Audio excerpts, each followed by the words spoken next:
Let's get nasty on a Friday. It's the Fast Lane on 101 ESPN with Andrew Marsh and Carey Davis. I'm Anthony Stalter. Jamie Rivers has the day off today.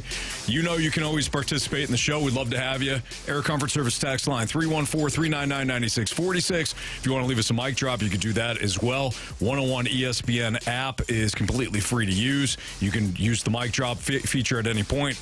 Anything that we're discussing today, again, we'd love to have you. Shout out to the Snake Pit Airlines team YouTube channel at 101 ESPN SDL. Boys, second half begins tonight. I thought you were going to say it's a football Friday. I didn't know. I mean, it can be if you want it. Well, you know. We'll sneak in some football today, that's for sure. Oh, baseball is back. Baseball's back. Yeah. Top of the third right now. The Arizona Diamondbacks are up 3-0 against the Cubs, and they're threatening to score more. It's officially moved into that time where, in my opinion, you start to look at the entire scope in the National League. Yeah. Games start to matter a hell of a lot more than they did certainly in April, but even in my opinion, June. Yeah. This is the time. It's cliche, but it's make or break. This is the opportunity, not necessarily the second half because it's less games than what you've already played, but after the All-Star break, this is when teams should start separating themselves like the contenders from the pretenders, so to speak. So it's an opportunity for the Cardinals, to solidify their spot in that second wild card, maybe move up to the first wild card if you can catch Atlanta. Maybe, I don't know, Anthony, you tell me what you think about this. Here's a novel idea. Maybe try to get first place in the division, huh? Oh, yeah, be careful. All right? Just want you to take that in and process it. Go slow. Respond. Take your time. That's kind of crazy. I like that idea. All right, I do too. So that leads me to this. What are proper expectations? What are realistic expectations? What are realistic expectations for you? What's your expectations of the Cardinals in the second half? For me, I'll go first on this. I think it's realistic that they can catch Milwaukee. I don't think it's going to be easy, but when I look at Milwaukee's team overall, the second half has been an issue for Milwaukee in the past. The postseason has often shed light on Milwaukee's offensive issues. Yeah. I respect Milwaukee. You have to. Mm-hmm. This has been the team that has been the thorn in your side for several years now, 4 or 5 years now. I respect Milwaukee big time. I also respect the fact that Cincinnati's got a loaded lineup. They're not that far away from you. Paul Skeens has breathed life into the Pittsburgh Pirates. The Chicago Cubs are still in the wild card mix as well. I'm not overlooking anybody else, but it's Milwaukee's division until the foreseeable future, until you change that if you're the Cardinals. Having said that, 4.5 games isn't insurmountable for a Cardinals team that has chased Milwaukee down before, as early as recent as 2 years ago. And Milwaukee, for all of their smart, savvy moves, this pitching staff, I think, is vulnerable. There have been times where Freddie Peralta has not pitched anywhere, like anything close to an ace. And I wonder if Milwaukee is going to be, we think the Cardinals are risk averse. The Brewers can be that and more as well. I think it's realistic that the Cardinals can catch Milwaukee to win the division. That, for right now, I'm not thinking about the wild card. Let's catch Milwaukee. The thing that you just said that stood out to me, you named all of the teams in the division. Mm-hmm. We talked yesterday about the Cardinals being minus 38 in run differential. Yep. The Cincinnati Reds being plus 38 in run differential. You said, man, the Cardinals are only 4.5 games out of first place. They're also only 4 games out of last place. So, that, that to me, glass half full or glass half empty. And so that's why this stretch is so important. Like, we can, if you want to feel comfortable and play one side of the corner, we're only 4.5 games back. You better understand that you're only 4 games out of dead last. And so that to me is the part where, if you're the St. Louis Cardinals, you have to really do your job over and over and over again. Because you talked about the Cincinnati Reds. They haven't played great, but they got some ways to score. And they got a really good player in Ellie De La Cruz that is havoc when he's on the base paths. And they're loaded offensively, top to bottom. They are a really good team. And they're only, again, they're 3.5 back of you. So it's just important to remember there are two sides to that coin. If you're the Cardinals, you cannot rest and say, oh, I'm comfortable in the second wild card. No, you're not. You're 3 games ahead of a few teams, half a game ahead of a couple of teams in the wild card. And again, you're 4 games ahead of the last place team in the division. So this is an important stretch for the Cardinals. And maybe I don't hate doing it because I do it all the time. I did it all last season for the Blues. This stretch is the most important 7-game stand of the season. Until next week, I'll say the same thing. When they don't show me what I need to see, then it'll be the most important stretch of the season. What this has been. And again, that's what middling teams give you. Mm-hmm. But I hope that this post-All-Star break Cardinals, the version of the Cardinals, is a team that pitches well, plays sound defense, and scores runs so that we can get to the 7th, 8th, and 9th inning, and I can see JoJo, Kittredge, and Helsley. Okay, but I'm going to hold you to this, though. All right. Because I agree with what you're saying. They can't rest on their laurels. They can't just view it, hey, we're a wild card team. Mm-hmm. The goal has to be to win the division. But I'm going to hold this to you. Hold this for you here. Hold you to this. What is your expectation? Set a standard. Set an expectation. You're asking me what do I expect from the Cardinals? Yeah. In this last 40, 50 games, 60 second games, half, whatever it is, 60-something games. We're going to stop. So the deadline of this question is the postseason. Okay, not beyond the postseason. Just right. Boom. The second half. The end of the regular season. Can I give you a NA, non-applicable? I don't know. I don't have an answer. You don't have expectations. I have expectations. I just can I give you a wait and see? No. Can I push it off? I'm going to go to Marsh first. All right, we're in the classroom. Because I'm going to give you an opportunity to think about this a little bit more. And then I can give you an answer. You ain't going to like it. Well, it's not about me. It's about you. People that listen and they get frustrated because they don't like some of them. I won't speak for all of them. They can get frustrated with it. They can. But that's on them. And they may disagree, and if they disagree, I'll probably disagree with you, right? I'm not going to have to go to Marsh. I'll give it to you. I'm not going to be pissed at you. I'll tell you. I think that they will stay firm where they are, mm-hmm. second or third wild card, because the rest of the NL doesn't give a damn either, and they'll make it to the playoffs. And you told me until the end of the season, so that's all I got. Yeah. No, exactly. There you go. I was very clear about that because for me, what you're doing and what you did in the first half is what I did in the entire offseason and most of the first half. The last month or so, I started to flip more toward, hey, I would like to be able to enjoy it. They're playing good ball. They're not playing great baseball, but they're playing good ball. I would like to enjoy this. In the offseason is when I often talked about, you're not anywhere close. You're not close to competing with the top teams in the National League. In fact, it's a laughable suggestion that you are. However, now that we're to the All-Star break and now the second half starts tonight, I want to enjoy this. Yeah. So what are my expectations just for this team as we move forward? Are you saying wild card? Yeah. Okay, so second place, wild card. Second or third. All right. Fair. To me, listen, Carey, that's fair. And if they finished just outside of the wild card, I wouldn't be surprised. That's how I feel. Like you can be second, third in the wild card, or you could be the first team out. So it doesn't matter. It's just somewhere. Your expectation is for the Cardinals to be a wild card. Standings 2, 3, 4, or 5. You're going to see the Redbird. There you go. Mm-hmm. Yeah. Oh boy. My realistic expectations for this team sort of fall under what you said, Anthony. I think they can win the division. I think it's possible because of all the things you highlighted about the Brewers. Now, my expectations are, I think they are just a wild card team. Mm-hmm. They do not make things easy. They make me stressed as hell. And I'm sure they make our listeners stressed as hell because they still have guys like Lance Lynn in their rotation who I don't know what I'm going to get from him every single time he steps on the mound. They have guys in the rotation like Miles Mikolas. I have no idea what I'm going to get from him every time he steps on the mound. Mm-hmm. And let's not overlook the fact that they still have a minus 38 run differential. We highlighted that no team in God knows how long has won the division with a years. negative 05. 05. 19 years. That's a long time ago. That was when the White Sox were in the World Series, That's when correct. they were good. That's Yes. a long time ago.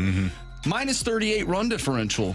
And plus, you have these other teams that are nipping at your heels right now. You have the Padres, who, for whatever reason, they have a stacked lineup but can't seem to figure it out. You have Arizona, who made the World Series last year, so we know that they can have a strong push in the second half. You have the Pittsburgh Pirates, who have a pretty damn good rotation and some good pieces. They need to figure it out. You have the Reds, who also have a solid team, too. The Giants and Cubs, whatever. They're done. But they're still right behind you, though. I wouldn't say the Cubs are done. The Giants are done. The Giants are flirting with whether or not they should sell, and I don't even know how many pieces they have. And what I've heard from John Mozeliak, what he said about what they're going to do at the deadline or what they probably won't do, it doesn't get me feeling like this. It doesn't give me the feeling that this team can ultimately be one of the top 3 teams in the National League. But we know that, though. We know, but this was the point I was trying to make with Carey. We know that. We know that no team in this division is going to make any splash moves. And we can talk about if we're ticked off about that and frustrated about that, but let's set that aside. For sure. We already know that they're not going to have the roster on paper to compete with the Dodgers, the Phillies, and the Braves. So setting that aside and just dealing with the NL Central, this is part of the good. This is the good part of playing in a crap division. Now we get a chance to take advantage of it. They're in this conversation. The Dodgers are only 1 game better than the Brewers. Yeah. Do you expect that, though? Do you expect that to stay that way? I don't know. Because they're going to get healthy. Their starting pitching is going to get healthy at some point, and then the Dodgers are going to break into a sprint. But every time we talk about the Brewers, they find ways. Absolutely. They find ways. And the Cardinals used to find ways. And, they've been playing good ball. Don't get me wrong. But, they need some dudes to step up. Otherwise, I'm not going to have faith in them to be able to win the division. I think they're a wild card team, and they've played like a wild card team. I think that I'm being probably overly optimistic, and you guys, I think, have 93 games yesterday. I did. Yeah. I'm still rooting for the team. I hope they win. I hope they win the damn World Series. We don't need to throw out any qualifiers. I think you guys are being fair right now. They're probably a wild card team. As I look at it, Philly. You're not playing in the same division as Philly and Atlanta. You're not playing in the same division as the Dodgers. And let's throw some respect Arizona's way, because Arizona made it to the World Series last year. You're not competing with those teams. Yes, we can kind of part and parcel things, and then yes, Cincinnati's got a really good offense. Yes, they've got some sporadic pitching. Yes, the Pirates have Paul Skeens. The top of the lineup's pretty good for Pittsburgh. The bottom of the lineup is not. We can kind of pick some things and say, hey, that could be a problem for the Cardinals in the second. But the bottom line is they don't play in the same damn division as the Dodgers, the Phillies, or the Braves. So that's where I'm at. I think the teams that you mentioned, you're like, all right, the Pirates, they're this, the Reds, they're that. The Cardinals are the same. They're the same. We're kind of saying the same thing, but I'm choosing an optimistic viewpoint of it, and you're like, I'm being an a-hole. No, you're being not. Being a huge Gisoli right now, Anthony. No, you're it's okay not. To say no, there's only one Pew Gisoli, and he's in the snake pit, and he's rocking out today. He's doing a great job. Yeah. All right. I like these expectations, guys. I feel good. I feel good on a Friday. All right. Yeah. Feel good Friday. Yep. Carey tried to get out of this. Well, Carey had him out of the playoffs. He was thinking about it. I put him in as the second or third wild card, but if they finished 4th or 5th on the wild card side of things, I wouldn't be surprised either. Fair. I just depends on this next stretch of games. It's the most important stretch. Don't do that. No, yep. it's it not. is. No. It is. It's the most important until the next one. Yep. Until the next one. Yeah. Until they go 5-5, and then we say again, hey, this is the most important stretch. Game stretch is the most important of the season. There's Hugh. Is Hugh here? Gisoli. He goes, I may have misheard. 93 games today. Anthony goes swimming in his parents' pool again. Bumped your head, did you? I may have been facetious / being a bit of a Arizona Diamondback when I said that yesterday, Hugh. All right, it's the Fast Lane on 101 at ESPN. Let's assess the second half lineup. So the lineup, we won't play the lineup game because unfortunately Ollie released that thing like 4 hours ago. So we've all seen it. But let's take a look at the lineup.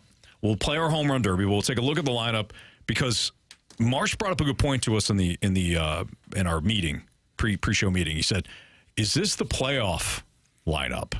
Even before the trade deadline, is this the playoff lineup?" We'll get into this next on 101 ESPN.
So unfortunately, Ali did not do us a solid because he released the lineup about 4 hours ago. Wasn't that long, but it felt that long. So the lineup today, so we won't be playing the lineup game, unfortunately, but we will be having a lineup-based discussion. Mason Wynn is leading off. He's playing short. Alec Burleson is hitting second. He's your DH. Wilson Contreras is hitting third, and he'll be behind the dish tonight for Sonny Gray. Paul Goldschmidt is your cleanup hitter, and he's playing first. Brendan Donovan is hitting fifth, playing in left. Nolan Arenado is hitting sixth and playing third base. Lars Nootbaar is hitting seventh, playing in right field. Nolan Gorman is hitting eighth, playing second. And Michael Superbad Ciani is hitting ninth and playing in center. Got a text from the 314. Yes! Lineup game! Oh, no. I'm devastated. Sorry. Sorry about that. Yeah, sorry about that. So that'll be the lineup tonight against Spencer Schwellenbach for Atlanta. Strider. 3-4, 4-3. No, he's hurt. Is that You don't Daniel wanna see Strider. Vogelbach's distant cousin? I don't think so. No, I don't think so. Schwellenbach. All right. For the Braves, Sonny Gray for the Cardinals. We will play the home run derby here in a couple of minutes. But March brought up an interesting question to us in the pre-show meeting. He goes, this looks like what if the Cardinals make the playoffs, this feels like the playoff lineup. Outside of Tommy Edman, we don't know the specific date that he's going to be coming back. We figure it's going to be sometime in the next week or so. But outside of Tommy Edman, do you, Carey, feel like this is the playoff lineup? Yeah, it's your best lineup. I mean, who else would you put in there to replace anyone right now? I think this is the best lineup you could have, based on the current roster that is there, not what could be coming. So, yeah, if they started a playoff game today, I think this would be exactly the lineup that they throw out there. The same starting pitcher. This would be what it would look like. Yeah, this is your game one lineup. Yeah. And if Tommy Edman somehow slots in there, you could put him at ninth, and then you have a switch hitter to essentially flip things over to Mason Wynn. Because right now, as I look at it, you have three lefties at the bottom of your lineup. So if you did put Tommy Edman in there, you would have a switch hitter, which makes things a little easier. Sure. And if you were facing a lefty, this is where Mo, and we'll get into this at some point, Mo has discussed possibly adding a right-handed bat so that you have a better lineup against lefties, because the Cardinals don't hit lefties well. Why? Because most of the lineup is left-handed.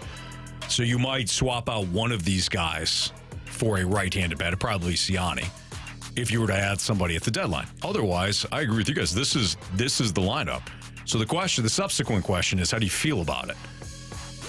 I feel pretty good outside of the fact that, as we've discussed, Paul Goldschmidt is not hitting to his career norms.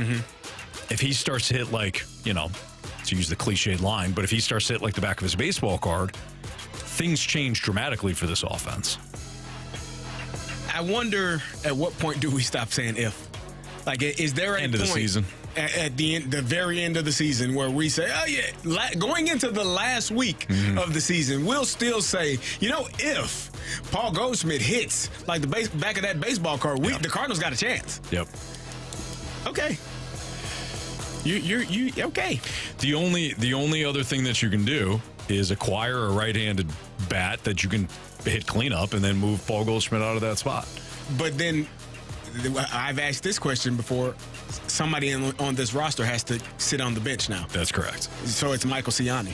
Yes. Nootbaar would probably move to center field. Slide to center, and then you put that right-handed bat, which they've talked about being an outfielder, so you could throw that guy in right or left. Donovan can play anywhere. You can put Burley in right field, and that player could be a DH. Yeah. Like, you would be able to figure it out, but chances are, the odds are low that they acquire a bat that they can slide into fourth. Well, and lineup. Let's be honest here. Is Pedro Pages, let's say they get to the playoffs, He's is not Pedro a cleanup Pages I've told you this before. He's not a cleanup I agree with you, Anthony.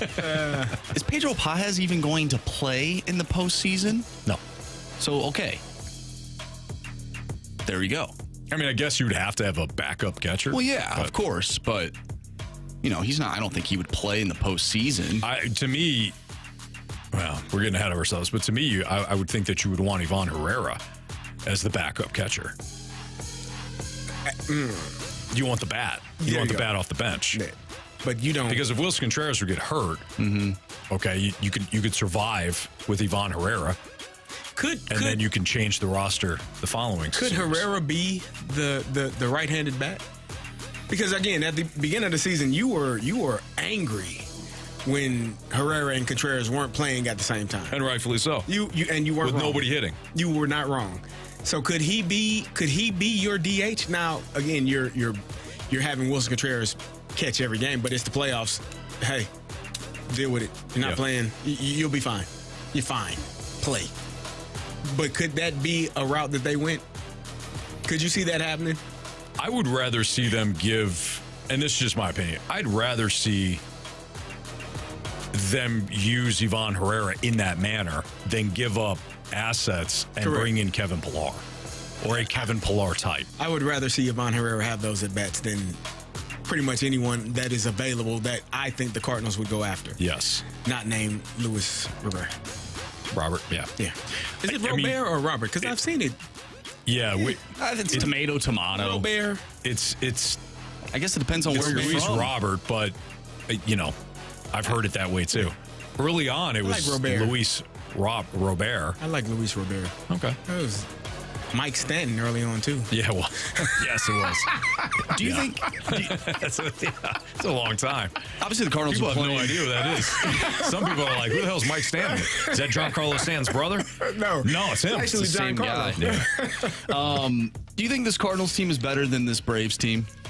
Because I'm looking at the numbers, just from average OPS. The Cardinals, if you go straight across the board, looking at the lineup, the Cardinals have a better team almost. Do you want to do this? No, I don't. No, he doesn't. Because I know He you're doesn't. about to eviscerate me. No, but no, I'm no, just, I'm let's- just looking at the naked eye right here. It looks Position like by this position. team. Exactly. Yeah, Okay, let's do it. do it. Maybe I'm not doing maybe position it's- by position. no, I'm maybe it's doing close. order in the lineup. But I'm going to do the whole. Would Position. you rather have this guy or this guy? That's fair. Let's do that. You want to do do it. that? Yeah. All right. We'll do a little straw poll here. All right. Ready? Yep. Yes. Let's start off with catcher. Wilson Contreras or Travis d'Arnaud / Sean Murphy. Wilson Wilson. Contreras. All right. It's one for the Lou. Nolan Arenado or Austin Riley. Well, Anthony, come on now. Say it. Nolan Arenado. I'm picking Nolan Arenado. Anthony's got a better There you average, go. and his See? OPS is only slightly below, about 70 points, Compared to 75. you guys would both take Arenado over Austin Riley. Anthony, come on now. We're homers here. We are homers. Just because I have him as a wild card team doesn't mean I can't root for him. Sweet Jesus. All right. Mason Wynn or Orlando Arcia. Mason Give Wynn. me Mason Wynn. Second base would be Nolan Gorman or Ozzy Albies. I'm taking the Ozzy power. Albies. No, I'm taking the power. Give me Nolan He Gorman. is so frustrated right Give me now. the power. If you can see Anthony's face, he is so frustrated in you and I, Marshy. He is disgusted in us. Give me the power. For even having to take a second. He has 9 more home runs, Anthony. Give me the power. I'm going the opposite direction. Give me Ozzy. Damn it. You're probably Matt right. Olson or Paul Goldschmidt. Anthony, Paul Goldschmidt has a better Give me batting Matt average. Olson. Better batting average, Anthony. You know that's what counts. It doesn't matter anymore. Okay. Do we like the new age of baseball? Or do we want I to go thought- back to the old age of baseball? I thought we were going to Give me do the the batting serious. average. I'm trying to be serious. I thought we go a serious I route. said Matt Olson but- right now. Give me Matt Olson. But you're saying, See, I'm not looking at it that Anthony, way. did you watch the games? Absolutely. Anthony, I'm not looking at it Absolutely, that way. Christopher. I'm not looking at position by position. I'm looking at where they are batting in their batting order. Because that's really all that matters. I don't care where they play. Okay, It's Mason, can you hit? Mason went over Jared Kelnick. Kelnick. Yes. Jared Kelnick has been on fire. Well, that's weird because Mason Wynn has better numbers than he does. What numbers? RBI, average, OPS, stolen bases, All right. maybe not home runs. Alec Burleson or Ozzy Albies? In that 2 spot, Alec That's why Burleson you can't has do it. more I don't home think you runs, can has do it more lineup ribbies. wise. Well, I was trying to do position by I position. don't think you can do it. I Better think you average, needed better to do OPS. it. Same. I think you needed to do it by position. All right, Contreras over Riley. Obviously, you're taking Contreras. Goldschmidt, you already got Goldschmidt over Olson. I got Olson over Goldschmidt. That's fair. Brendan Donovan, Marcel Ozuna. Ozuna. Nolan Arenado, Travis d'Arnaud, Nolan Arenado. Lars Nootbaar or Eddie Rosario. Newt Bar. Newt. Rosario's batting 180. Gorman, Duvall, Gorman. Siani, Arcia. Arcia.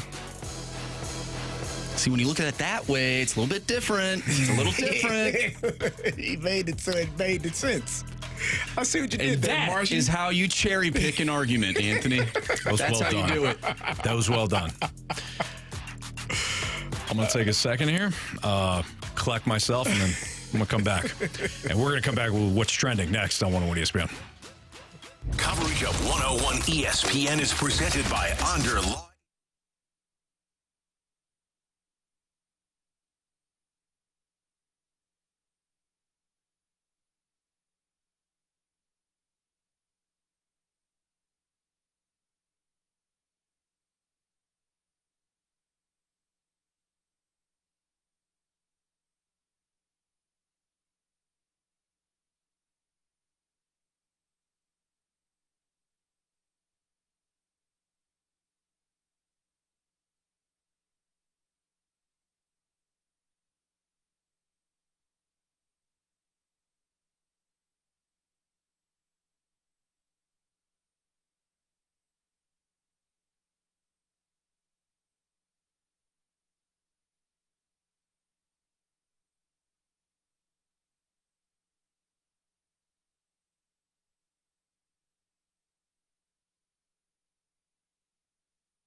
101 ESPN Sports Center.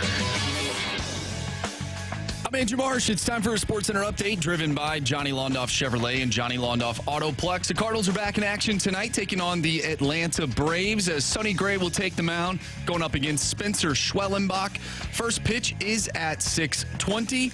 If you have anything you want to chime in today, anything you want to say, make sure you're using the Air Comfort Service text line, 314-399-9646. We'll also take your mic drops as well throughout the show, so keep those flowing. We have What's Trending, though, coming up next. I'm Andrew Marsh, and this SportsCenter update is driven by Johnny Londoff Chevrolet and Johnny Londoff Autoplex. See them at londoff.com. Chevy, together we drive. Are you kidding me?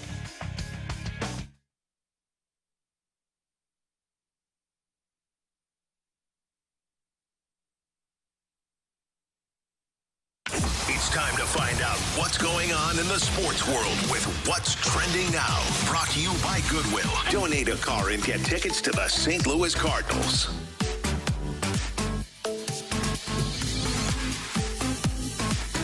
Welcome back to the Fast Lane here on 101 ESPN with Anthony Stalter and Carey Davis. I'm Andrew Marsh, and it's time for What's Trending.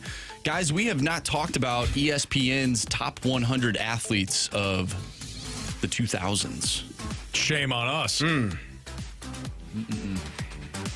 Would you like to know the top 5? Of course. Okay, Yes. so you start at number 5. Of course. Yes. Number 5. We're not psychopaths. Tom Brady. Not in that way. Tom Brady last year? No, this is 2000s. since 2000. Since 2000 is Brady 5. Brady's number 5. Oh, Anthony is afraid of LeBron this. James, number 4. All right. Lionel Messi, number 3. Shouldn't count. Go ahead. Why shouldn't they count? I didn't. What, did I say that out loud? That's my bad. Well, I mean, you didn't tell me to turn the mics off, so. Put those internally. Go ahead. Serena Williams, number 2. Okay. Michael Phelps, number 1. Nah. Albert Pujols was ranked number 24 on this top 100 Where's list. Simone Biles? Because if you got Phelps on there, how many? Simone Biles is number 7. Yeah, I'm cool with Serena Williams being in the same conversation. I got to check how many Not Phelps. gold medals. I think Brady's done more than LeBron. If you're talking about championship, yes. If you're talking about being a global icon, no. Well, what are we talking about? I thought this was the top athletes. Yeah, well, LeBron is the greatest scorer in NBA history. Well, let me rephrase it. He has the most points in NBA history. I don't think he's the greatest scorer. He only led the league in scoring one time for those out there counting. Okay. But that's better than what Tom Brady has done, I would think. Seems like you're one of the people who's counting. Yeah, I am. I was about to say, you're kind of making the argument while also defeating it at the same time. I don't know. I wouldn't have Brady 5th. Like Brady, nobody else is. There's not going to be another team that accomplishes what the Patriots accomplished from 2000 on, and Brady was the catalyst. Belichick deserves a ton of credit, more credit than he's going to receive. But I mean, what else could one player do in their sport more than Brady? No, I mean nothing. You know, like I could say LeBron could have won more. Could he? He easily could have. He choked Dallas. against the Mavericks. You could also say that Tom Brady could have won more. 3 more, to be exact. I mean, but even the loss, they didn't even punt against the Eagles. So if it's not his fault, so hold on. It's not his fault that they lost, but it is him that helped win. No, I get it, Anthony. It's cool. You're that guy. You believe that it takes one person to win or to win a game, and then it takes a bunch of people to lose a game. I get it. No, it's not his fault that they lost twice against the Giants and once against the Eagles because, he played a great game. I mean, even Giselle said, you can't throw and catch. Like, you and Giselle are on the same page, right? Well, not Tom anymore. Brady. No, him and Giselle. Anthony. She's and got Giselle. somebody. Nah, I mean, you're on the same page. Actually, right? I don't think so anymore. Yeah, the Taekwondo instructor. Didn't work out? I don't think so. Could be a rumor, though. What I'm saying is, Do tell. against the Eagles, even in the loss, he was incredible. How many Super Bowl MVPs does Tom Brady have? I don't know. 3? I think it's 3, maybe 4. But he's got 7 championships. So that means in 3 or 4 of those games, he wasn't even the best player on the field, Anthony. He's a 7-time Super Bowl champ, 5-time Super Bowl MVP. Twice. He wasn't the best player on the field, Anthony. 4-time NFL passing yards leader, 5-time passing touchdowns leader. NFL completion percentage leader once. I mean, You brought up the global career icon. quarterback wins, career passing completions, career passing attempts, career passing touchdowns, career passing yards. I get it. All from 2000 on. So you And anybody think- saying like Jim Thorpe or Bo Jackson, this is since 2000. Oh God. Yeah. You brought up Since the 2000. global icon. I don't know if that's necessarily his fault, though, because the NBA is bigger overseas than the NFL is. And as famous as Tom Brady is, he's not more famous than LeBron James. Like I will take the most famous basketball player and always, for the most part, assume that he's more famous than the most famous football player. One, football players have helmets on, so the casual fan do not know, whereas a basketball player, their face is on the screen the entire game. For sure. Only time you see a football player's face is when they're on the sideline, and they're not showing during a game. They're not showing much of the sideline. So for me, that's the difference as well in terms of the most known basketball player versus the most known football player. How many gold medals does Phelps have? 23. No, hold on. I just looked it up. He's got 23 gold medals, 28 medals total. He holds the all-time record for gold medals. Simone Biles has 23 gold medals. She Does has she? 30 medals, which again, I don't know how. And I don't know. Do you think slated to make probably that's incredible. 3 or 4 more. And what Serena Williams has done, Yeah. I mean, just absolutely extraordinary. Like, I can't even come up with the adjectives to describe what Serena Williams accomplished in tennis. I mentioned Albert Pujols is ranked 24th on this list. Kevin Garnett is ranked right above him at 23. Would you agree with that? Interesting. I'm cool with Baseball and basketball. that. Kevin Garnett, I think I've said this before. When I covered the Pistons for WDFN in Detroit, I had an opportunity to sit courtside. And I thought Kevin Garnett, and this is back when he was with the Timberwolves. He wasn't even with the Celtics yet. I thought Kevin Garnett was one of the best players offensively and defensively that I've ever seen. Like, effort-wise, size, strength, all of that. I thought Garnett was absolutely incredible. I just like Albert Pujols hits over 700 home runs. Like we'll probably never see that again. Like I just So you think he should be? yes, the Albert guy should be hits way higher. 700 plus home runs. Who's from a baseball That's standpoint? insane. Who else is on the list from a baseball standpoint? Who's in front of Albert? Before I ask this question, Nobody from baseball. okay, let me ask you this then. And Albert, let me be clear about this. Albert was never found to have taken steroids, right? Like a clean player. The next one is Mike Trout. Okay. How much does this 2000, it spans the steroid era, unfortunately, because it carried into the 2000s. How much do you think that weighs into people making these judgments? I think people don't care about baseball. That's why he's so far down the list. All right, that's fair too.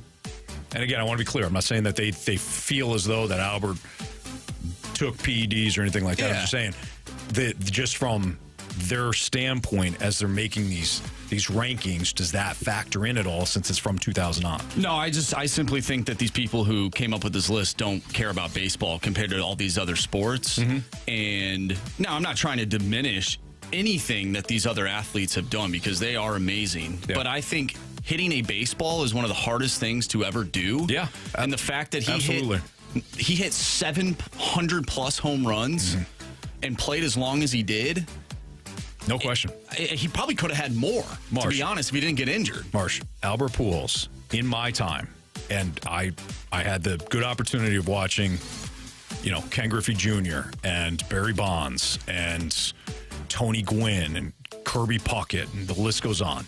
Albert Pujols, in my time, was the best pure hitter I have ever seen. I think best pure hitter, period. I agree. I think he should be in the top 10. An absolute machine. But I think that it's not. I don't know what the criteria is. Who knows? But I don't think it's just the play on the field. Like, I don't think it's solely based off of numbers. I think it's based off of how great you were on the field or in your particular sport, and how much you were able to transcend other things. That's why Michael Phelps is number one, because he's an Olympian. Like, that is worldwide. That is multiple people seeing you from all over the world. It's not just, in America. Prestige worldwide. Yes. All right, go ahead, Marsh. Great band. Yeah. Just a great music group. Great music I did video. want to get to John Scores said, Carey, have you been watching the game? The cameras are always on the sideline. I didn't know that they watched the sideline more than the actual game in the NFL. That is. I think his point was like they're always showing But if you're those watching guys a on the basketball sidelines. game, you're going to see more of the player's face on the field or on the court than you ever will see a player's face in a football game. You're right. If you want to take the time, John, or anyone else, time it. Take a stopwatch out and clock how many minutes you see a person's face on the sideline versus you see a person's face at a basketball game. I think my client, John, was saying that his point was... Yeah, he's wrong. All right. You see it more on the side. You see their faces now more on the sidelines than ever. You'll never see it more than an NBA player on the court. We concede that. Okay. We concede that point. Sorry, John. We rest our case. Didn't mean to be a attack. Objection. All right. Yeah. Hearsay. Yeah. Overruled. All right. College football. Changing of the guard right now in one key area. We'll tell you what that is next on 101 ESPN.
So did you see that Nick Saban?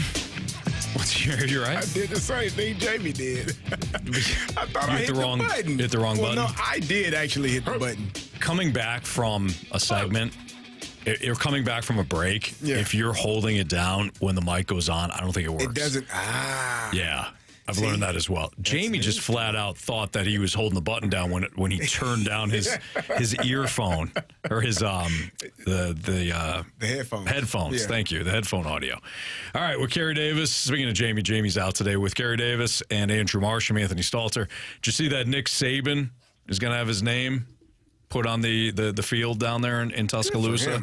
I would say so. So it got me thinking about college football overall and head coaches. You think about how many either bad coaches that got let go because of Nick Saban or good coaches that just couldn't beat Nick Saban that their programs moved on from. So now that Nick Saban is out of college football, did you like this new wave of head coaches in the game? Because this is going to be different this year. Nick Saban's gone. Jim Harbaugh went back to the NFL, so we don't have Jim Harbaugh anymore. Kirby Smart is still there. Yeah. You still have guys like Dabo Sweeney, of course, but Dabo, that Clemson program has not been what it was when, of course, he had Deshaun Watson and Trevor Lawrence. Do you like this new wave, so to speak, of college coaches? Do you think the game is in a good spot? I think it is in a good spot. I think that, you do have some familiar faces, like you said, Dabo and Kirby. Those guys have been there for a while. They have won championships, but you also get some new faces. You get some guys. And Nick Saban was such it's so hard to beat Alabama at any point. Even when they had what some people would consider a down year, they still were, 10, 11 games and winning that many games and putting themselves in a position to probably make the playoffs. They didn't play in the SEC championship game, but Alabama's going to be in the Final Four. It didn't matter because you just knew that if you gave Nick Saban a chance, he was probably going to find a way to win a championship. So him being out, I think, does open the door, for other programs and other coaches to finally have some more success. And also, I think what NIL has done is given other teams a more level playing field. Some of the teams in the MAC probably aren't going to be able to compete with the Power Four or Power Four conferences now, but you do have more love spread amongst those Power Four teams. So it gives those conferences an opportunity to get some of the best players in the country, to have a chance to really put themselves in a position to make the playoffs now, especially since there are more teams in the playoff, and put your name in the hat to be a national champion. I think that's the best thing for college football. This is an interesting question. What do you think sells college football to the fans? Is it the players or is it the coaches that run these programs? Wow, that's a really good question. Okay, so both. Let me ask this. So are you saying from a fan's perspective nationwide? Yes. Because Mizzou fans, they just want to win, obviously. For sure. You're going to have your diehard fans, but I'm talking about the casual fans. What's going to draw them to watch college football? Is it the name brand head coaches like Jim Harbaugh? Oh yeah, Michigan. I might not know a lot of the players on Michigan, but I know Jim Harbaugh is the head coach there, and I'm going to tune in because it's Jim Harbaugh, and then I get to learn who these players are. Yeah, I think it's more. If I'm gonna answer that, I think it's the players, but it's more so the program. Yeah. I think the program. So when Michigan got good again. Who's that guy? If you're a casual fan, obviously you know that Jim Harbaugh's there. But if you're a dire college football fan, but I think if you're a casual fan, you're like, Michigan's good again. All right, that's cool. I remember Michigan, way back when Carey Davis was ignoring them. But let's take Washington for example. How many people knew that Kalen DeBoer was their head coach? I think you started to fall wow, Washington's having a really good year. Then maybe you catch them on TV. Yeah. Wow, Washington's kind of explosive. They're kind of fun to watch. I'm going to follow them. I don't think it's ever the coach. I think it is for for certain programs, though, like Alabama. There's always an exception. Michigan, when John Harbaugh was there, Kirby Smart at Georgia, but then they also have the players. Like you said, well, Washington, you probably didn't know Kalen DeBoer, but then you heard Michael Penix. Oh, my goodness.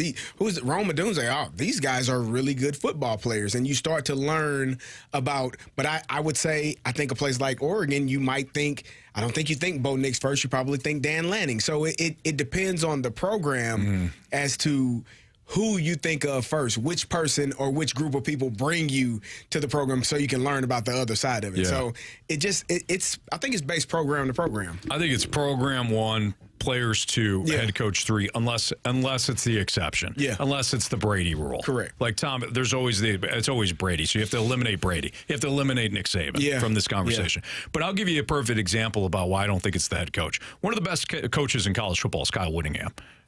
Like, it's not even close. Yeah. If I were to say Kyle Whittingham to maybe the casual fan, you think 3 people out of 10 know who he is and what program he coaches for? He's the Utah head coach. Like, he's one of the best in the nation. But I don't think that, like, if you're going to watch Utah football, it's because they're undefeated. Maybe they're playing in the Pac-12 championship, and they have an opportunity to go to the college football playoff. I don't think it's because you're drawn into Kyle Whittingham. I think you're drawn into the program. I also think that the new football game that just came out, the video game, is actually going to elevate a lot of fans to watch college football because they know the players now. The players, their names are in the game. Much better. It's so much. I really do. I think video games help that. Yeah. Oh, I think so too. Yeah, for young fans. Yeah. I don't think you're wrong, Marsh, at all. Michael said Florida State Bobby Bowden back in the day was fun. Did I say Bowden? No, you said Bowden, but you wanted to say Bowden. Thank you. Carey's brother. Bobby Bowden. Yeah. I think back in the day, you may have had more personality with some of these coaches. Like Bobby Bowden for sure. Joe, you knew Joe Paterno.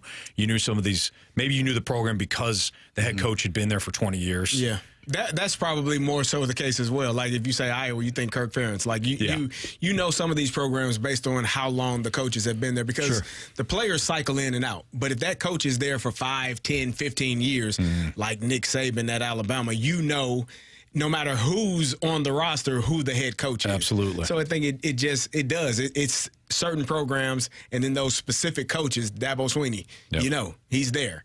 You might not know who the quarterback is, but you know who the head coach is. And then for the longest time in Texas with Mac Brown. Matt, so maybe it's a combination. Yeah, maybe it's a combination. Guy's been there for a long time, be a little different. Well, another team, Spurrier's another great example, John, from the Snake Pit. Deion Sanders. Yeah. They have 2 guys on that team that I know the names of. And that's Travis Hunter and Shedeur Sanders. Sure. I don't Shiloh's still on the team, isn't he? Yeah. No offense to maybe they have another guy, Xavier something. It's Davis? No, That's my son. He was a wide receiver, but like Deion is like the perfect example of that. Yeah, sure. Like, no one's watching Colorado football if some other dude is there. Oh, there's no, you're absolutely you put right. Deion Sanders on. Yeah, you could put him at Central Michigan. Everyone's gonna love him. Yeah, or hate him. I mean, come on, everybody loves Central, of course. The other name too, I think right now, just because from a personality standpoint, is Lane Kiffin. Yeah, you may tune in to see what Lane's going to do. Correct. It's more SEC media days when it comes to Lane Kiffin. We did get a text from the 309. It's the matchups also every year. It's a different matchup. Which is why I hate the fact that they are like tearing up these conferences and putting because those matchups did matter. Like, conference rivalry games and being able to play, like, it's kind of weird now. It's just different. But you're still going to get that. Are you? Yeah. It's like Texas is still going to play Oklahoma. They are, but then you're going to have, Michigan playing Oregon at Oregon. Like, that's... You're still going to get Michigan, Ohio State. I think you get... See, I got a different viewpoint. You think it's more? I think it's the best of both worlds. But then you miss out on some rivals like Mizzou and Kansas. Right. Who is Mizzou's true rival right now? They don't have one. I'll give you that. I'm not going to miss out on Michigan, Minnesota. Like I don't care. Watch they play for, I forget what trophy it is. Paul Bunyan's trophy, I believe. Okay, yeah. Maybe that's Wisconsin. Well, now Michigan, Minnesota. I think it is. Yeah. See, you don't know. I'm not going to miss that. Mike Leach is another great one too, by the way, from the Snake Pit. R.I.P. to Coach Mike Leach. All right, are Cardinals fans disinterested in the team, or does it go beyond the players on the field? Some interesting numbers came out from STLtoday.com regarding the TV numbers for the Cardinals this year. It may surprise you. That's next on 101 ESPN.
It's Fastlane on 101 to ESPN 307. Your time check is brought to you by Clarkson Jewelers, an officially licensed Rolex jeweler. I'm really interested, Carey, into getting listeners' perspective on this because at STLtoday.com, Dan Caesar wrote an article about how the numbers, the TV numbers for Bally Sports Midwest are down this season. So the team set to return to action tonight in Atlanta. The All-Star break, the local ratings are down 25% over the same stage last season, which ended the Cardinals' worst-rated season in records to date, back to 1990. But we know why the Cardinals' TV ratings were down last year. The team was awful. Correct. Their games this year are being seen in an average of 4.2% of the market, according to Nielsen, which tracks viewership.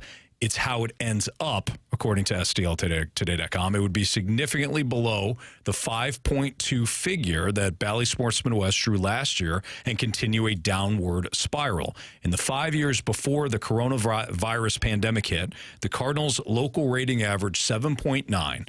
In the 3 full post-pandemic seasons, the figure has been 6.2, and if this year's current figure holds, that would drop after the shutdown figure to 5.7. Even in the pandemic year of 2020, when the season was truncated to 58 games, the rating was 5.4, better than the figure last year and thus far this season. I would have to imagine that a fair amount of Cardinals fans are just tired of trying to find out what service can carry Bally Sports Midwest. For example, YouTube TV does not offer Bally Sports Midwest. Hulu and like the live TV streaming for Hulu, they don't have Bally Sports Midwest. Yeah. There's another one too that I forget off the top of my head, but there are some people that are just like, you know what? I don't have this subscription. I'm tired of constantly shelling out for other subscriptions. I'm done. So I think there's an element of that. But how much does the team factor in here? From an excitement standpoint, entertainment standpoint, like they're in second place. It's not like they're dead last again like they were a year ago.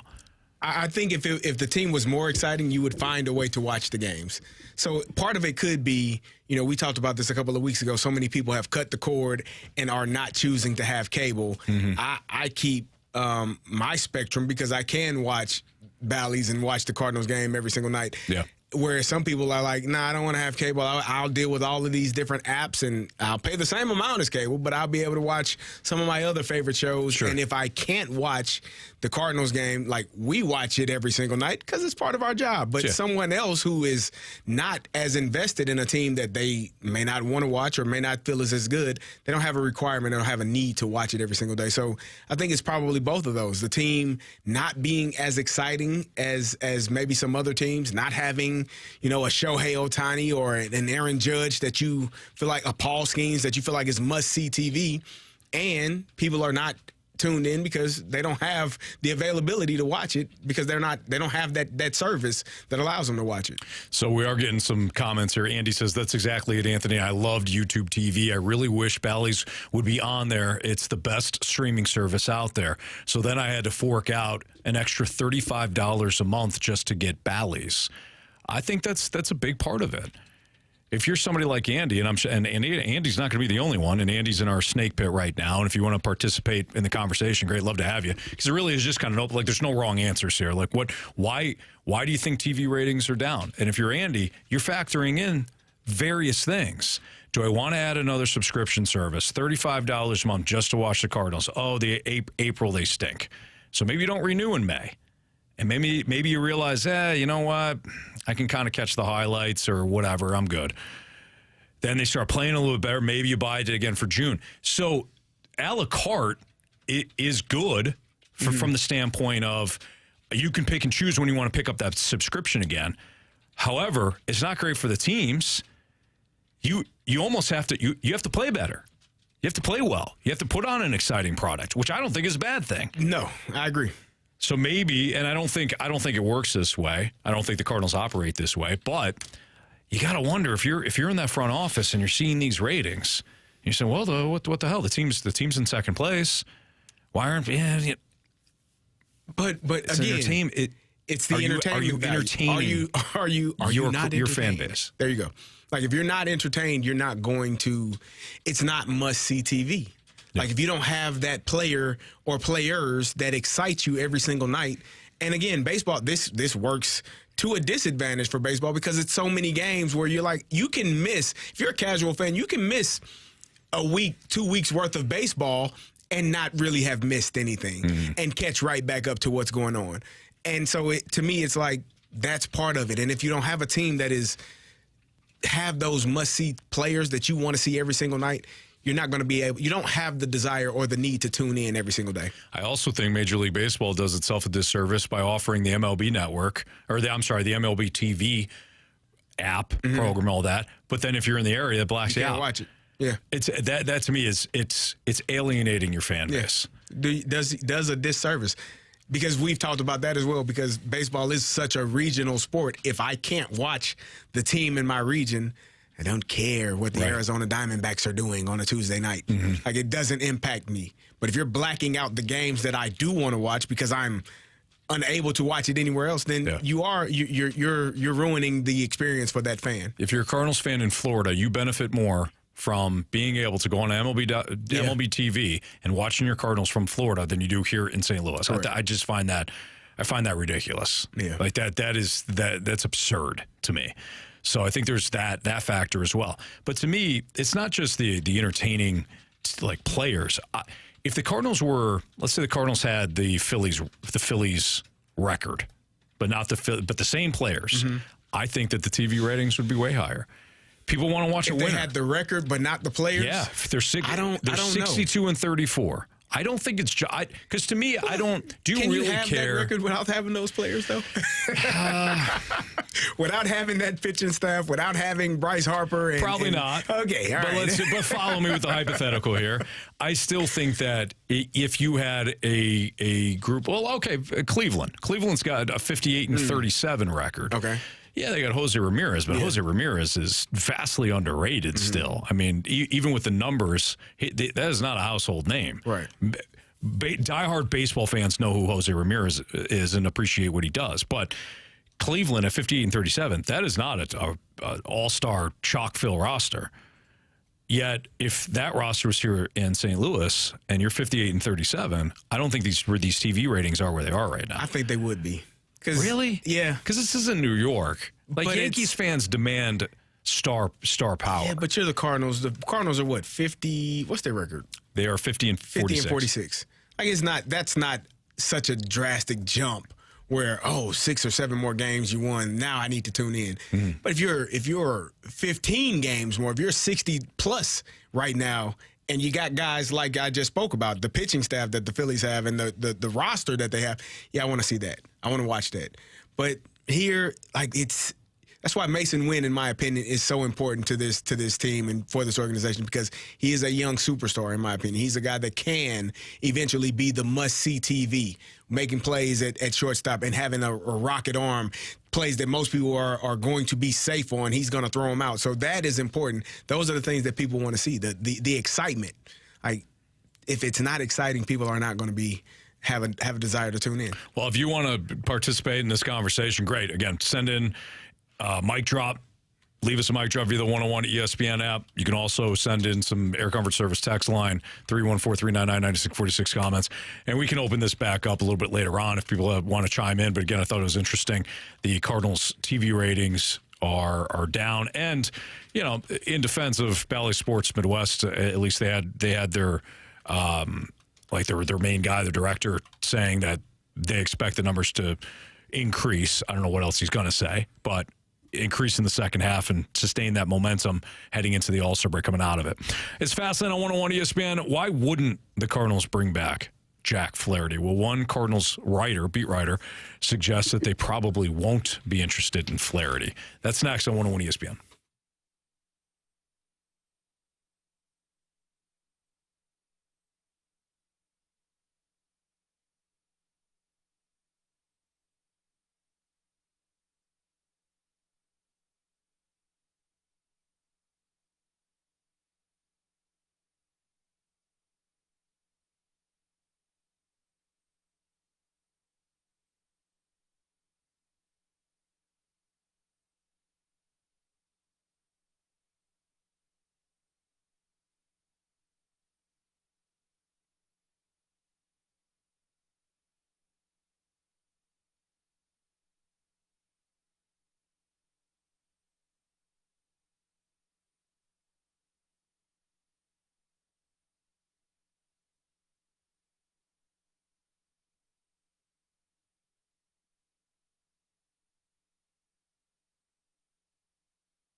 It's Fastlane on 101 at ESPN. BCam Ferrario had Katie Wu on, and the Cardinals writer for The Athletic was asked specifically about Jack Flaherty. This is what Katie had to say, if the Cardinals are even interested.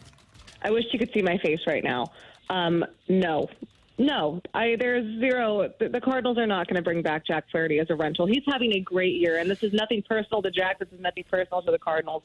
It's nice to see the success that he's having with Detroit, and I'm sure if the Tigers decide to trade him, he will be one of the most sought-after arms because of the fact that he's on a expiring contract at the end of the year, and because he's just been really good. But there is no way John Mozeliak is trading for Jack Flaherty. There's zero way, and it's just. When you think about what the Cardinals have built in their clubhouse, I'm not saying Jack doesn't fit in, but I am saying, like, they really like their core. They like their rotation. They like their group. I know they catch a lot of flack for their veteran-heavy, breed, old rotation, but it has really worked out in the exact ways they thought they had. Going to trade for Jack Flaherty, knowing that his relationship with Mo wasn't always the best, that just doesn't make any sense to me. Again, nothing personal to either side. Sometimes it's just better if both parties move on, and I think that's exactly that's happened with Flaherty here. I don't know where to go with this, because what Katie's saying, it makes a lot of sense. If you've had, kind of issues in the past before with a player as recent as last year, why give up assets and bring Flaherty back? So common sense has to play into this at least a little bit. And I realize that this has been a while now, but at one point I thought Lance Lynn would never come back because the fractured relationship there maybe between Lance Lynn and Mo, who did not bring him back.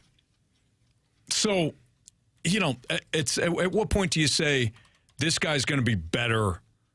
This guy's going to make my rotation better. This guy is going. This is the best starter that's available, not named Garrett Crochet. So I'm going to overlook whatever issue I had and bring him in, knowing that he's a professional and he's going to give me the best X amount of starts that he has that's left and put me in position to potentially win the division. So with Lance Lynn, time heals all wounds, right? 2017 was last time 2018, last time he played here, right? Yeah. That's 6 years. Like you can mend relationships 6 or 7 years. You can mend relationships in that time. Jack Flaherty was here last year. Like at this time last year, he was still a St. Louis Cardinal, right? Yeah. He didn't get traded until the trade deadline. So I think that what she's saying, what Katie Wu was saying, is it's probably not going to happen, seeing how he was just traded from here just last season. And I don't know how that conversation went. I don't know how the feelings are between Mo and Jack and how they felt about that union being, disrupted and him going elsewhere. I don't know. But from the sounds of it, it's like, Jack probably may not be too interested in coming back here and pitching for the Cardinals right now. So we're getting some comments in the snake pit, including Nathan said, I'm more concerned about bringing him back with the whole Contreras thing. I think that's incredibly fair. I do. We also can't get frustrated then if because we're crossing off names. Garrett Crochet might not be available. Jack Flaherty would be then, by default, the best option available from a starting pitching standpoint. So if we cross off Flaherty, and if Garrett Crochet isn't available, plus you don't want to give up what it's going to cost, and it's going to cost a lot. Well, now you better get used to names like Eric Fetty. And somebody's going to overpay for Eric Fetty, who's had one good season. And I know he went to the KBO and he kind of changed things over in the KBO. I get that. But Eric Fetty, to me, is not worth what some team is about to pay for him. Then you move on. You got Zach Littell. You got Zach Eflin. You've got Kikuchi. Zach Eflin, excuse me. Yeah, not Zach Eflin. He's pitching now. Look, good actor. Whoa. I don't think he's gonna work out. Zach Eflin, excuse me. He's more of a basketball player. Yeah, he's more of a basketball player. He's proven that. Yeah, Kikuchi from Toronto. That too. I mean, you're going to acquire a name then if they even get a starter that is not going to blow your socks off. So it's fair when you're talking about like Jack Flaherty. Well, I don't know. I'm concerned about this. I'm concerned about that. Okay, fine. All right, but. Which is why I think, and I think Mo has kind of alluded to that, like the market is going, there are a lot of people that are going to be in play for the pitchers that are available. So those names, the higher price names, are probably going to be too high for the Cardinals and what they're looking for. And again, you may be getting a guy, but if you're saying that even Fetty is going to be a pitcher that is highly sought after, what do you have to give in return for something that may not be as good as what you could have gotten, for the same return in a different year? Right. So I don't think that the Cardinals are going to go that route. And we keep getting texts on the text line, well, what about Trevor Bauer? Mo has already said it's not happening. They are not going in that route. So, and you can have your feelings on that. I'm fine with it, but we're not going to talk about something that's that he's already squashed. We need the Nick Saban cut. It ain't happening, so stop asking. I'm not. Well, we've already done that. Yeah. Like we've had Jamie. Not going that route. Jamie has been the president of the Cardinals. Should get the Trevor Bauer fan club. I get it. And I'm not saying he's a fan of Trevor Bauer necessarily. Just the Cardinals signing him. We've gone down that road. He squashed it. Sorry. Not happening. I'm not telling you not to be ticked off or have your feelings about it, but it's not going to happen. All right, we got a Sports Six Pack coming up. If you got a question for us here in the Fast Lane, you can send it into the Air Comfort Service text line at 314-399-9646. Sports Six Pack next.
101 ESPN Sports Center.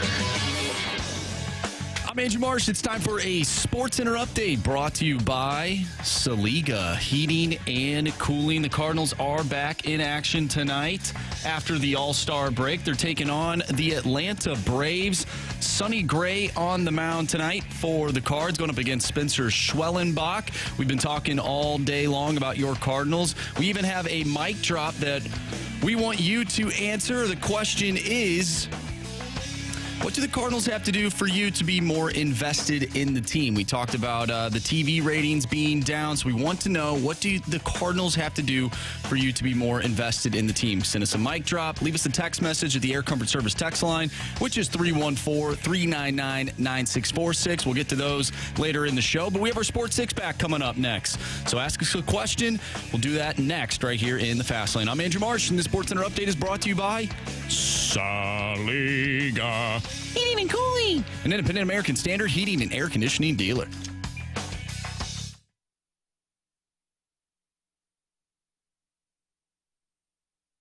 I have a question. It's time for the Fast Lane to answer your sports questions. I want to ask you a bunch of questions, and I want to have them answered immediately. Asking me all these weird questions. Answer the question. Answer the question. Answer me! The Sports Six-Pack is now.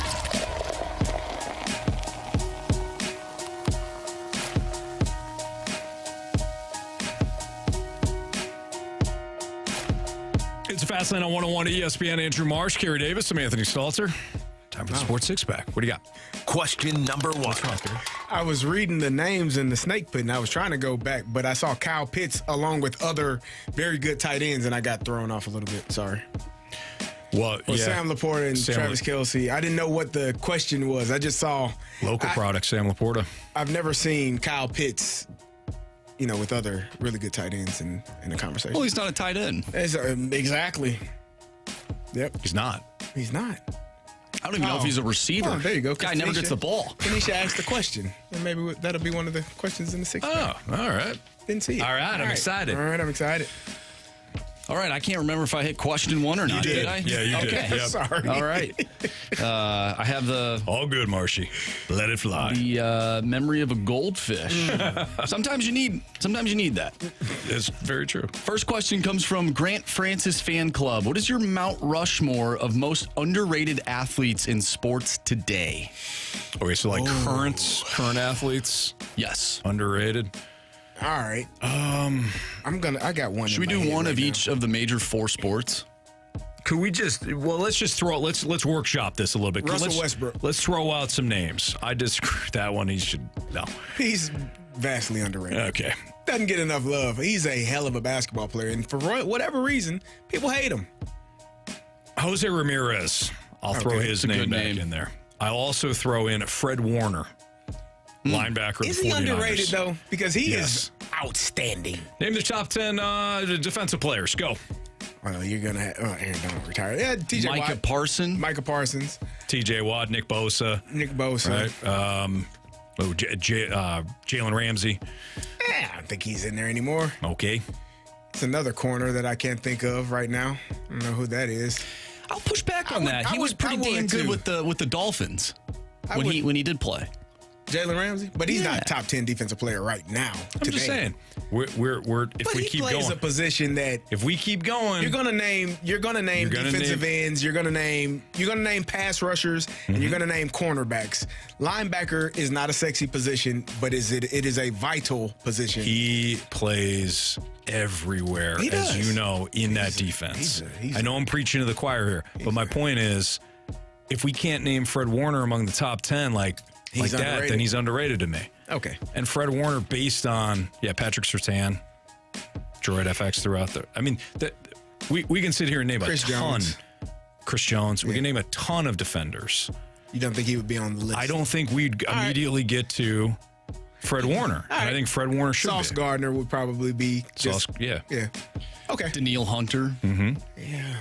Okay. All right. What do you mean? Yeah. Okay. No, he was fifth in sacks last year. I wasn't saying okay to you. I was saying okay to Anthony. Yeah. All right. So Max Crosby. Yeah, he's a really good player. Yeah, absolutely. Underrated. Who else is underrated?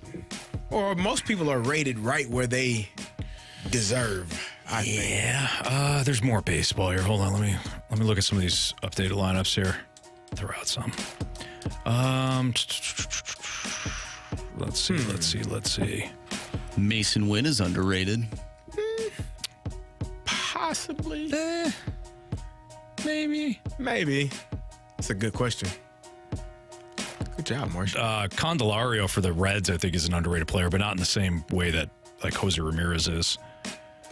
When I think of underrated, I think of does not get the national attention that said player deserves. I think Jose Ramirez is a perfect example of that. I don't think he gets the national. And baseball fans are like, oh, come on. But nationally, Jose Ramirez does not, I completely agree with that, does not get the attention that he deserves. I don't know. I don't think there's anybody else that is as underrated as Jose Ramirez. Brian Reynolds. That's a good one. He's underrated because he's a one. really good player for the Pirates. And probably, if you don't watch, but I think it's based off of who, Kyle Hendricks when he pitches against the Cardinals. Oh, he's amazing. I think we should come up with one per sport, though. Like, Okay. I think we've got the poster child for baseball. What about for football? Well, you said Fred Warner. Yeah, but you clearly don't agree. No, I don't disagree. What about Justin Tucker? He is very He is one of. I mean, he's the best. He's kicker in the league. But you can't pick a kicker. He's beloved. That guy's very important to his team. He I don't is, disagree, Marshy, but- but you can't. Like, it just feels dirty. I I understand. love feel Justin like Tucker. He's the only kicker I actually enjoy watching. You know who I think is underrated? weird. Plays for the Steelers. Jalen Warren. Yes. Yeah. I would say in football, he had to be a running back. Because how much do we talk about? He's probably not the most underrated, but I know he's a Steeler. You don't push back on Jalen Warren, but you do for Fred Warner, who does everything. because Fred Warner is not underrated, in my opinion. He's properly rated. He's not properly He rated. is. He's the best linebacker You, in sir, the NFL, is he are not? Very maddening to me. Is he not the best linebacker in the NFL? Yes. Okay, so then he's not underrated. I'm also talking about him like, he is one of the most underrated players, period. I'm looking at this running back list right now. I don't know if there's an underrated running back. Saquon Barkley. No. What about Aiden Hutchinson? I don't think he's underrated I don't either. think he's underrated. I think if you play a game and your number is circled by the opposing team, you are rated properly, sir. Everybody knows you're there. We were not prepared for this question. This was It a is tough one. really good question. It's a very good question. That's a tough I one. don't think we were prepared for it. We got one for baseball. Do we have one for Baseball. hockey? No. Okay. Marsh would have to help us out with that. Gator says Breece Hall. Breece Hall's a stud. He is. I don't think he's underrated. He was going to win Rookie of the Year before he tore his ACL. This is always a very difficult conversation because you get into is he actually underrated? What about Javonte Williams out of Denver? No. No, he's a good running back. He is good. The guy He is good, just but can't not- stay healthy. He got hurt, a couple years ago. He's coming back. No. For basketball, okay, I you would don't just like, say J.K. Dobbins. You know what I mean? Like, come on. Guys got to play. Basketball is difficult because they all get paid a lot of money. And this guy just got paid. Two of these guys just got paid. Jalen Brunson and Tyrese Maxey, for me, are probably underrated, but they both just got paid a lot of money. I can see that, though. I can see Jalen Brunson. Like, even though he just got paid a ton of money, he left a ton of money out by not waiting until next year. But neither here nor there. I would say he's probably on that list. Squidley said, is Ayuk considered underrated? I don't think so. If you ask the 49ers, probably. Stop it. Brandon Ayuk's pretty damn good, and he gets. Andy says Brunson is the guy. I think so, too. Here's a good one. Scott throws out there. What about Isaiah Pacheco? Okay. Yeah. I can see Isaiah. Because That's of a the good team one, he's Scott. on. Because of the team he's on. You talk about Mahomes. You talk like Pacheco Kelsey, Chris is. Jones. I like that Like a lot. running back, yeah. Way to go, Scott. There you go. Appreciate you, Scott. Scott just nailed the Great job. NFL one. Nice. Okay. So Brunson's the guy in the NBA. Brunson. All right, hockey, Marsh. It's up to you. My Westbrook pick. No, not at all. Why? Nah. You just don't like Russell. I like he's He's going to win a championship next year with the Denver Nuggets. Is he? Yeah, he's going to sign with them. Eh. They're going going to win a Man, championship. hockey. I feel like hockey's tough too. Would it be a goalie? I feel like the whole sport is underrated. Now's not the time, Marsh. Tell us one player who's underrated. What about Kaprizov? Yeah, I mean, he's a hell of a player. Plays in Minnesota. No one cares. You just solely goes, Anthony's is an underrated shortstop, but an average second baseman. Hat tip to you. Is that good? Is Kaprizov like Kaprizov's a stud? But He's a stud. I don't feel like he gets a ton of national attention. No, I don't think so either. Just because of the team that he plays on. Although, I mean, that's that is the state of hockey. Mm-hmm. But again, the team wasn't that great, and they haven't really found a lot of success with him. We could use Kaprizov. I think like he would be a good one. A lot of people Jordan Binnington. Yeah, That's what I can see that. Yeah. Is he the most underrated player in the NHL? I don't think he's the most, but I think he's underrated. Yeah. I think he's underrated. For sure. 636 says Ryan O'Reilly. We know what Ryan O'Reilly provides. I don't know if Ryan O'Reilly necessarily is up there with all the superstars, but man, that guy can pull his own weight though. I think that's a fair point. Yeah. Okay. Boy, we went almost 10 minutes on one on one question. That was a great question. That was fantastic. Yeah. John threw out there Nugent Hopkins. By the way, I love all the participation, man. Like this to me, just to pull back the curtain, we always want this show to feel like the four of us are sitting at a bar talking sports and life, and people around us start to kind of hear the conversation, and then they grab a chair, they grab a stool, and they come into, and then we're all having a conversation. Mm-hmm. Like that is what the feel of the Fast Lane has been like since we put this thing together. And like topics like this, where everybody's throwing in names, we're kind of debating them in a fun way. I think that like this to me is the epitome of the show. So thank you for participating. There are some people though that I think if we were at a bar, I don't know if they would come up and say the things that they do on the text line. No, they would be at home still. Beyond your years, Be at home still. By the way, Raheem Mostert, another good name out of Miami. He had a solid year. I don't think he gets enough love either. He's an older guy. Yeah. Text line threw his name out there. Yeah, that's okay. Yeah. I'll give you a little of that. Gator goes, we're going to need a bigger bar. Kyle well Juszczyk. done, Gator. Well Kyle done. Juszczyk. I see you. Kyle Juszczyk is, he's in I gotta give That's him. the only fullback Give him love. left in the NFL. Yeah. Yep. That's for darn. Or who else has one? Baltimore, maybe? Baltimore, Richard. Oh, yeah. Pat McCarthy. Honestly, I think we're missing one name. It's Isaiah Likely. Isaiah Likely is a very underrated player. Let's continue our Sports Six Pack. In fact, we've got 5 more to do next on 101 ESPN.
question. It's time for the Fast Lane to answer your sports questions. I want to ask you a bunch of questions, and I want to have them answered immediately. Asking me all these weird questions. Answer the question. Answer the question. Answer me! The Sports Six Pack is now.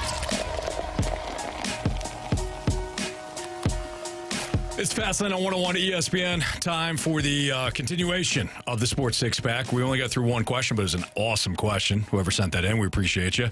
So, Marsh, without further ado. Question number 2. All right, I'm going to read this question, and I want you guys to tell me who you think it is. 618. We'll see. Okay. Can you guys be positive if your life depended on it? And you would be in a coma if you talked negative in a 10-minute period of time. So that's the question. No negativity for 10 minutes. I bet $1,000 you couldn't do it, especially Carey. Anthony most likely would be the one to do it. Marsh a close second. Jamie is safe today, and Carey would be way down the list. You want That to was bet me? not the 618. That was Brandon. My guy, Brandon. That is correct. You want to bet me $1,000 that I can't be positive for 10 minutes? Yes. Try it. Put the money on the table and see if I will not be positive for 10 whole minutes. We got a clock. I guarantee I could be positive for 10 Let's minutes. try it. All right. Let's try it. What are we going to do? 10 minutes. 10 minutes or until we, the whole segment? Oh, I said to Brandon some for 10 minutes. Okay. 10 minutes. Do I get $1,000? Because if I don't get $1,000, Brandon said it's legally binding. Is this legally binding? Yeah, it's legally binding. You wrote it. It's in text. Yeah. It's like a handshake. Carey, you know me. I practice law. All right. On Wednesdays. Here. Oh, yeah, definitely. I practice law on this show. Every day. Every week. Now, do I have a law degree? No. Have I passed the bar? I don't even know. I know where a bar is, but not that the bar. But still, Carey, I'll represent you. There's no doubt about it. So, okay. All right, 10 minutes. All right. Who's the guy from Catch Me If You Can? What was his name? That Leonardo DiCaprio? Leonardo DiCaprio. What was the Frank Abagnale Jr.? Yeah. That's who you are. Yes. Somehow that guy passed the bar. He did, actually. And was be a fine. pilot. Yeah. You say Tom Hanks? Oh, he wasn't Tom there Hanks as was well. there. Yeah. He was catching them. He wasn't the guy. He wasn't the main guy. Hanratty. Yeah. That was his name, right? Hanratty. Carl Hanratty. I think so.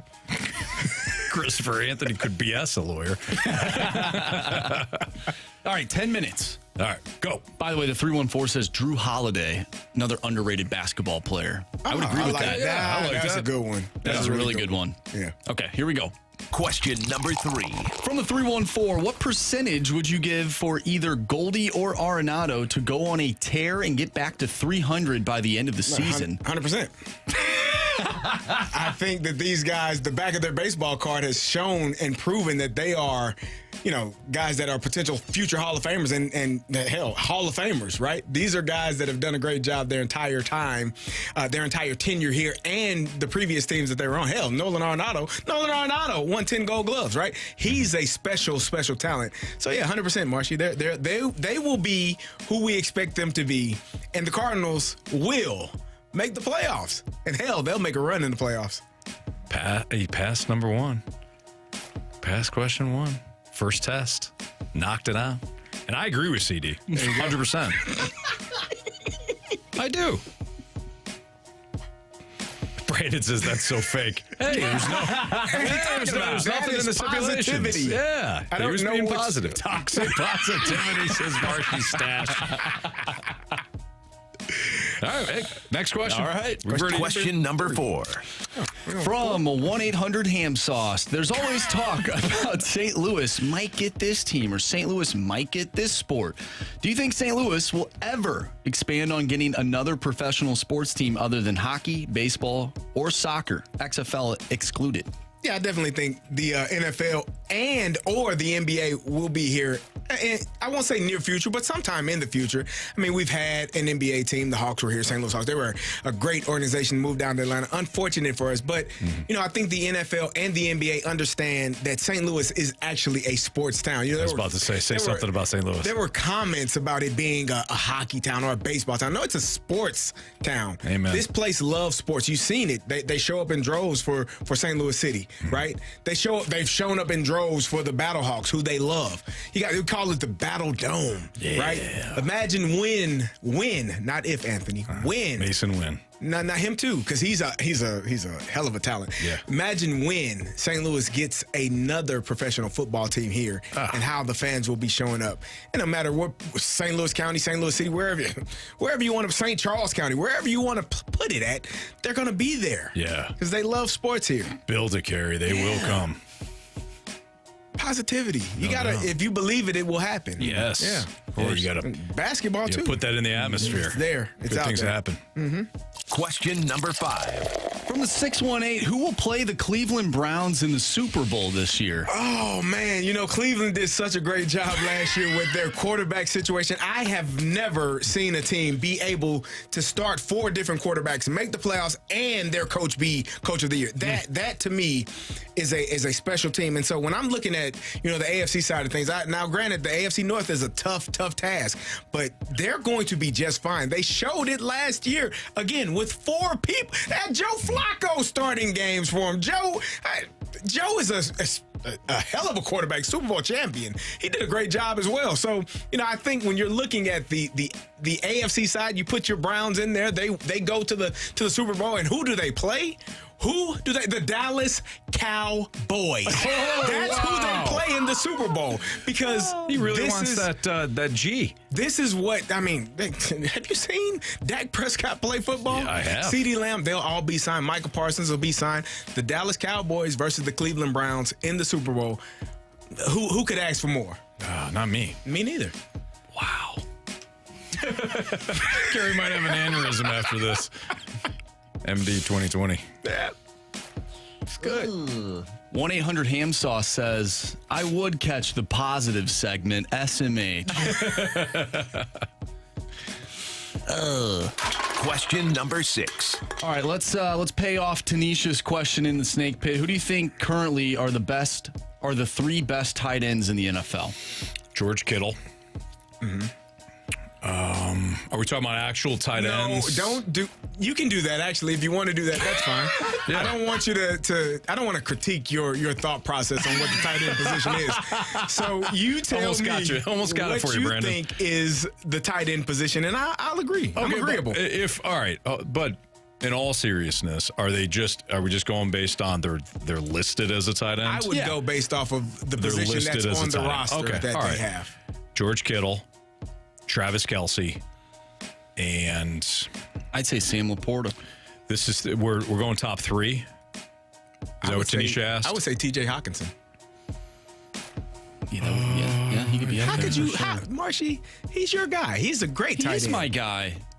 I also watched what Sam Laporta did this year, and that guy's unbelievable. He is unbelievable. Local product. Yeah, I Sam mean, Laporta. honestly, Anthony, you really can't go wrong at this position in the NFL. It's one of the vital positions for a quarterback, especially a young quarterback. Having that weapon over the middle of the field, having a guy that can catch the ball and make plays downfield. If they can block as well, it's just a bonus to what they do for that offense. That should be a tight end. It is. Let's do this. If you take the tight end, said player, out of the equation, who does it hurt the most? I think if you take Travis Kelce away, Kansas City is a completely different offense. If you take Mark Andrews away, we saw Baltimore Mark Andrews look is a little good one. different. Mark Andrews is another one. Yeah, Sean Hamilton said that. Although Isaiah Likely is behind him, and Isaiah That's Likely true. has proven to be very vital. Very underrated, he's as a we heck of a as we player. said. Yeah. Yep. Laporte. Is Laporte already there? Dude, Laporta's awesome. Oh, he's a stud. I'm with you. All right, let's give it to the local guy, Laporta. Pick them all. Every tight end in the National Football League is important. You pick your favorite 3. I'll pick my favorite 3. Anthony, Marsh, you guys pick your favorite 3. And guess what? They all make it because it's about making everyone feel happy and invited. One of my favorites is Cole Kmet, but that has nothing to do with he's a him. He's going to get the ball a lot. Being a great tight end. It has everything to do with other reasons why I like Cole Kmet. Do you know who I think is the most underrated tight end in the league? Who is that? Trey McBride. Okay. Oh, out of Arizona? Cardinals. He is he actually is. I think he's really good. Zach Ertz in Washington now. He's going to rebound, have a season. No, he will, Anthony. He got Jaden McDaniels throwing the football. Dallas Goedert is also a good tight end when he's healthy. Dallas Goedert? Yeah. He is. Mm-hmm. Yeah. There's so many great tight ends. Jake Ferguson had a nice year in Dallas. I got to give my guy Pat Freiermuth some love. Pat Freiermuth's very good, yeah. He's really good. Dalton Kincaid. John asked, Anthony, what about your Falcons Pitts? I mean... Him too. Him as well. Anthony, I got mixed views on Kyle Pitts. You don't. You think he's going to be great because we got like 10 seconds left for $1,000, and I think you think he's going to be great. He's going to be great? Yes. Okay. He had an excellent rookie year. He has not had a quarterback yet. So now you got two. Like Matt Ryan was at the end of his career. Excellent quarterback. Yeah. Just, not in his prime. Okay. Now he's got Kirky Cousins. And you like Kirk. Hey, and one thing I know Kirky can do, Anthony, it's time for the gauntlet. Is throw that football all over the yard. And he's going to find the unicorn over and over and over. Of course. Kyle Pitts, baby. CD, congratulations. Thank you. You've won $1,000 from our guy, appreciate it, Brandon. You can cash at me. I'll see I'll send you my legal fees. No problem. All right, Gauntlet next on 101 ESPN.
Warriors. 4 categories, 1 challenger. Can you survive the Gauntlet?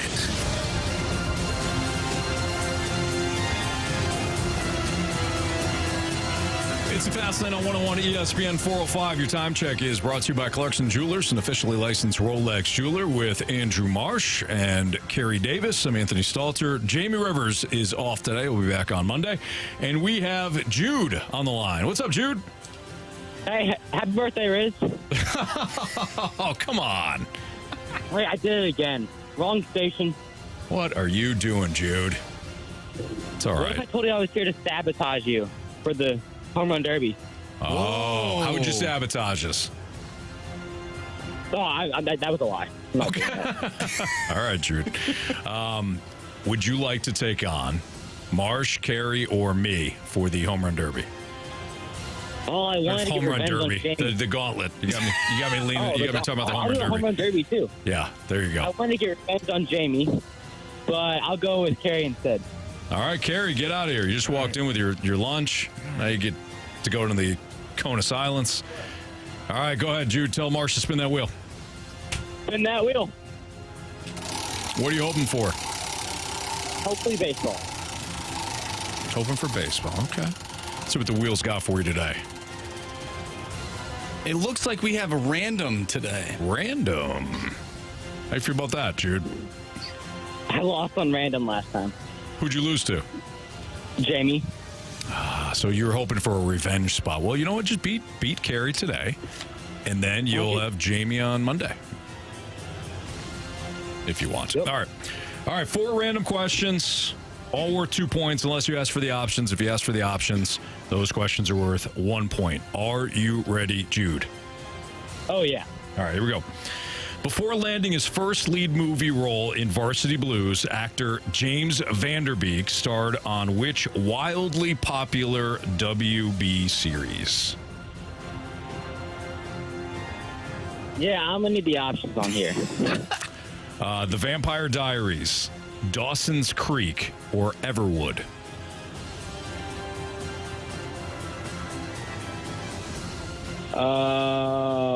The options again.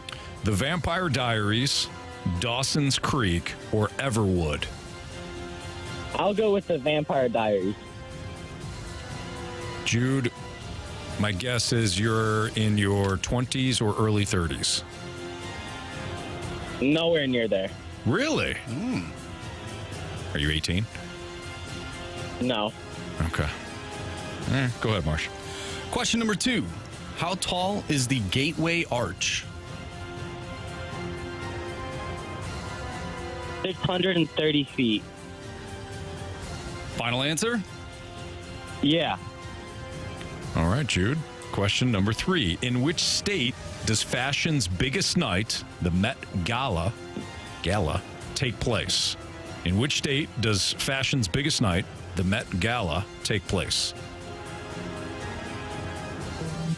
I think it's New York City, so I'll go with New York. Final answer? Yeah.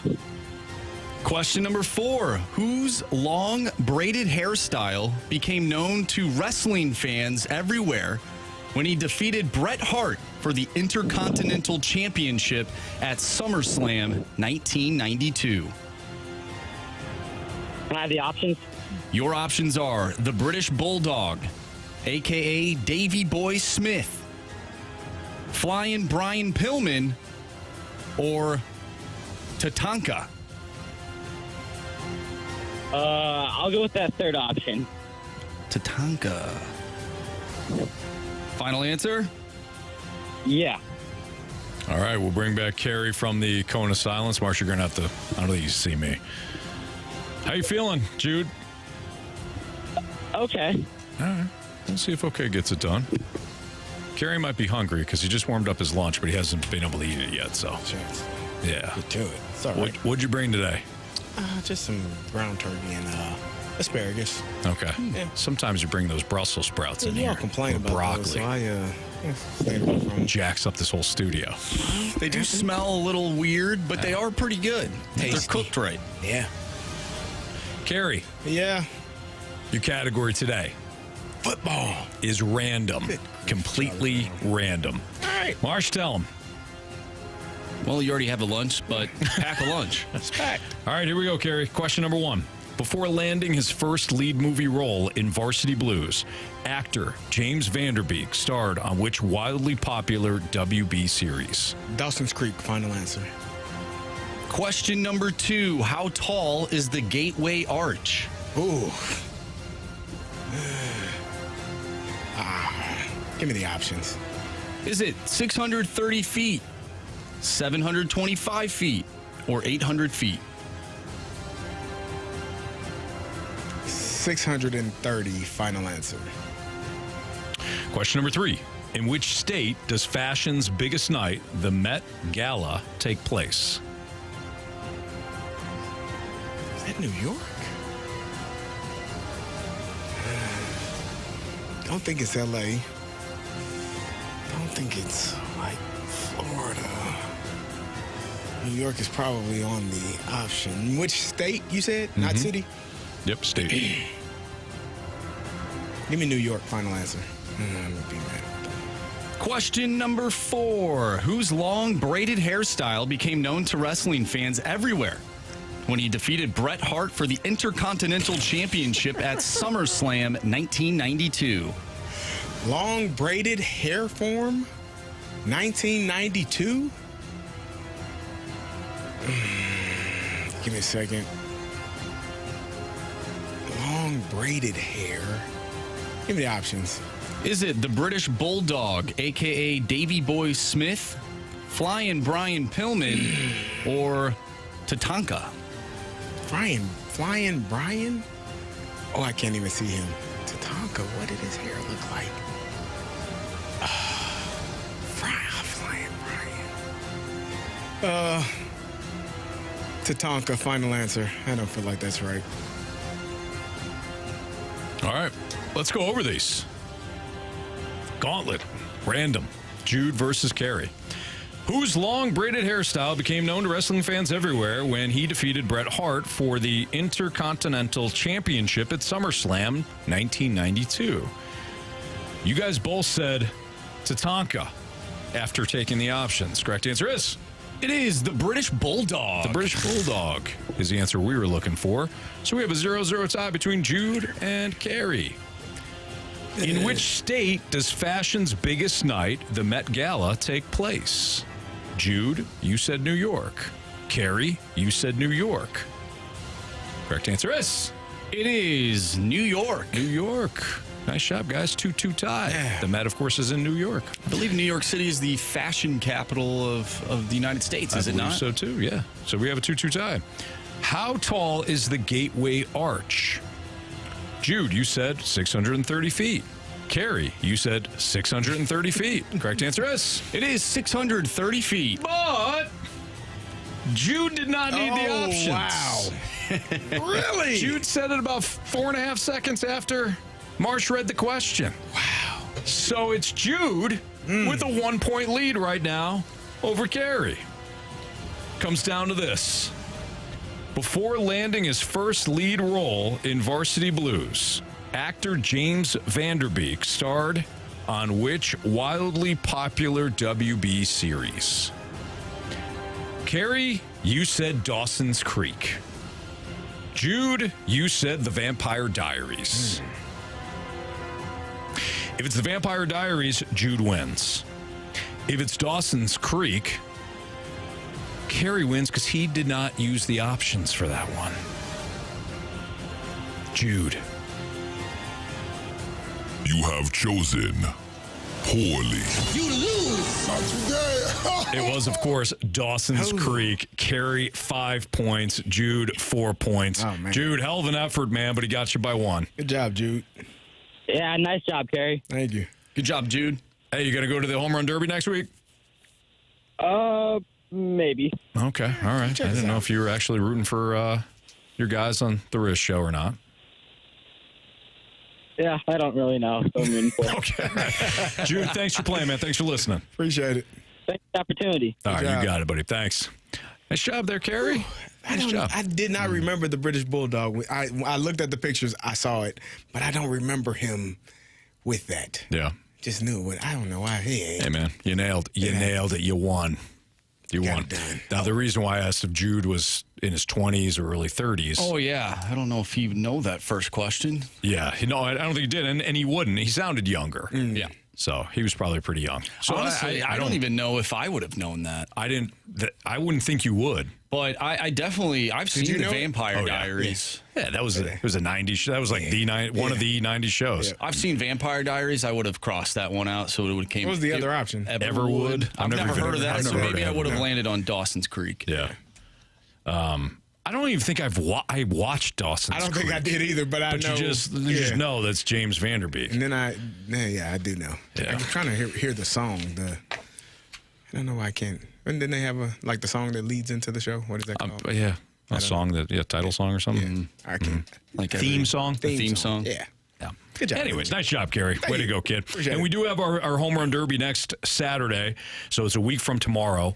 We're going to once again square off with the Rizzuto Show, 105.7 The Point, this year's softball home run derby. It's all hosted by the O'Fallon Hoots, and it's next Saturday, July 27th at Carshield Field in O'Fallon, Missouri. They got the MLB home run derby going on. You'll see Rick Ankiel, Brian Jordan, some more MLB alum. They'll have the college all-stars out there again, and of course, we here in the Fast Lane will battle against the Rizzuto Show in the softball home run derby. Tickets are now on sale for just $15. Brought to you by Swiss Air Heating and Cooling, Faster House, and Zwickle Light. You can find all the details at 101ESPN.com for this year's O'Fallon Hoots home run derby. The text line has helped us out. It is, I don't want to wait. There it is. Oh, yeah. For our lives to be over. Yeah. Yeah, that's right. I've heard that song. I had no idea that was connected to the show. Absolutely. All right, it's Fastlane on 101 ESPN. We have mic drops. We asked earlier in the show, because we had the article up from STLtoday.com talking about the TV ratings dipping for Bally Sports Midwest, and we asked you, is it beyond like the streaming stuff, what is it that has led you to maybe not tune into the Cardinals as much as you have in the years past? So we've got a couple of mic drops that we're going to play. Ed, Brandon, Robert, you'll hear from those guys next on 101 ESPN.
It's Fastlane on 101 at ESPN. So we had a discussion earlier today about Valley Sports Midwest and the ratings going down for the Cardinals games, and we had some figures for you. Now, I will throw out this because Jamie texted us, and Jamie said streaming not counted in the ratings. People streaming affects ratings negatively. I mean, that has to be factored in, certainly. But I don't necessarily care about the how here. I care more about the why. I wonder, beyond the streaming services, beyond shelling out money or changing the streaming services, whether or not it's counted, I want to know if it's an on-field thing. So we asked for your mic drops. Why, if you're not watching as much as you did before, beyond the streaming, why is that? Here's Ed, who left this mic drop. Guys, let's admit it. The casual Cardinals fan today is getting up there in age. It's not the young person's game anymore. It's slow, it's boring, and it's not made for the attention span of the kids we have today. I mean, we're in a digital world, bro. Baseball ain't digital. Baseball is, I mean, it's just slow. It's not like football where, you know, you've got quick hitting plays and all this stuff. I mean, baseball's trying to sell home runs, which are cool. But then when they strike out the second half of the time, well, I'll just wait for the highlights because home runs look pretty cool back to back to back to back to back to back to back on highlights. And that's what baseball is now. We've created a society who wants cliff notes of everything. I mean, that's how I did all my schoolwork growing up. And so now, I mean, it's gone, man. It's not exciting. It's gone, man. Gone. Okay, hey, listen. I think Ed brings up really good points. Very good he points. does. Yeah. And you could say, well, baseball's always been a slower game. Baseball has always been a game where you have to kind of appreciate the marathon over the sprint. But Ed's main point is the viewing habits for younger people have changed. How you it is consume quick. it. Yeah. It is. We are at a buffet. Buffet. That's what everybody wants. They want a buffet. Yeah. It's not just sitting down, long form conversation, you know, three course meal, whatever. You're not, it is quick. You're on social media. It is fast. You're scrolling constantly. So I do think baseball kind of gets hit a little bit from that too. And I think his point about, you know, the generations, like the people that did consume it in the way that baseball has been played for centuries, like that, they are older people, but the younger people again are. My son is all he does is watches YouTube videos, like TikTok videos. Those are at the most a minute long. If it's anything more than that, he's probably not going to want to consume it because that's kind of the world that the younger generation is in. They want their information fast. They want to get it over with and on to the next thing. And baseball is something you do have to sit down and consume for a couple of hours in order to really enjoy all of it. Find me a young person who's going to a Cardinals game or going to any baseball game and keeping score. Oh, yeah. And I'll call you a liar. Yeah, there's no. There's no way. No. And Walrus King he brought up a good point about football, and he said, look, bro, football's not that's a slow sport as well. And what he's talking about is if you go to a football game, Walrus King is absolutely right. There's a lot of downtime in between plays. Mm-hmm. There's a lot of sitting around. But from a TV standpoint, it's perfect. But also, you got replays. Yeah. If you're watching the red zone, you can bounce around. Baseball, you could have a red zone, and MLB Network tries to do the thing with like the live look-ins. It's still a slower sport, though. But the average NFL play or a football play is 6 seconds. Right. Like, it's literally 6 seconds and then back to the huddle. Mm-hmm. And if you want to scroll away or, as you said, go to another game while that 6 seconds is taking place, you can watch that play and then the next play. So it allows you to consume it in short spans and get on to the next thing. Yeah. And plus, too, I mean, you got replays. Yeah. You can watch the play twice from a different angle, see what happened. If you're really into football, mm-hmm. you can see what happened, and then boom, the next play is up again. Yeah. So I do think there's a lot to take in from what Ed was talking about. Yeah, our viewing habits have completely changed. And Jack brought this up in the Snake Pit. He goes, MLB Network's red zone is terrible. He's right. I don't think it's MLB Network necessarily. Maybe Jack disagrees because he says it's completely missed opportunity. I don't know if you can pick it up quickly. I mean, you throw a pitch, could you bounce around more? Maybe they do, but and Jack says they ended at like 9 p.m. Terrible. I think there might be a little bit better way to do it, but it's still it is a slower sport. You may have a pivotal moment. The game up. Yeah, you may have a pivotal moment, but it still may take a couple of minutes per at bat. It's going to be tough. All right, we'll get to more of your mic drops coming up. We got mic drops from Brandon and Robert on the TV, the Cardinals TV. We'll probably just spend another segment talking about this. So if you have any other thoughts, send them in. We'll spend a little bit more time chatting about it next in the Fast Lane on 101 ESPN.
101 ESPN Sports Center. I'm Andrew Marsh. It's time for a Sports Center update driven by Johnny Londoff Chevrolet and Johnny Londoff Autoplex. The Cardinals are back in action tonight, taking on the Atlanta Braves. Sonny Gray takes them out, going up against Spencer Schwellenbach.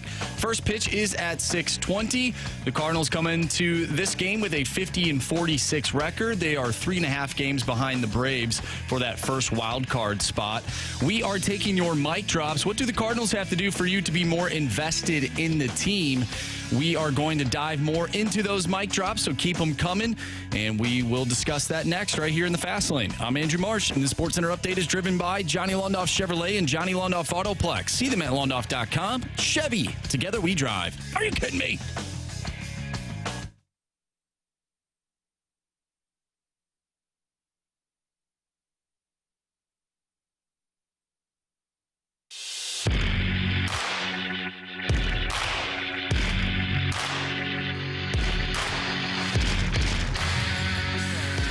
I believe a factor in the Cardinals' down ratings is the fans know we have a coach that cannot get us all the way there and a VP that will not go out and get the help needed to get us all the way there. All right, that was from Randall. We appreciate that. So as Marsh just kind of put it in his Sports Center update, we're asking, what do the Cardinals have to do for you to be more invested in the team? And this is all predicated off of the TV ratings being down. It's the Fast Lane on 101 ESPN. Andrew Marsh, Carey Davis, Jamie Rivers has the day off. I'm Anthony Stalter. CD, I've been trying to tell you guys this for a while now. The Cardinals' problems are all Ollie's fault.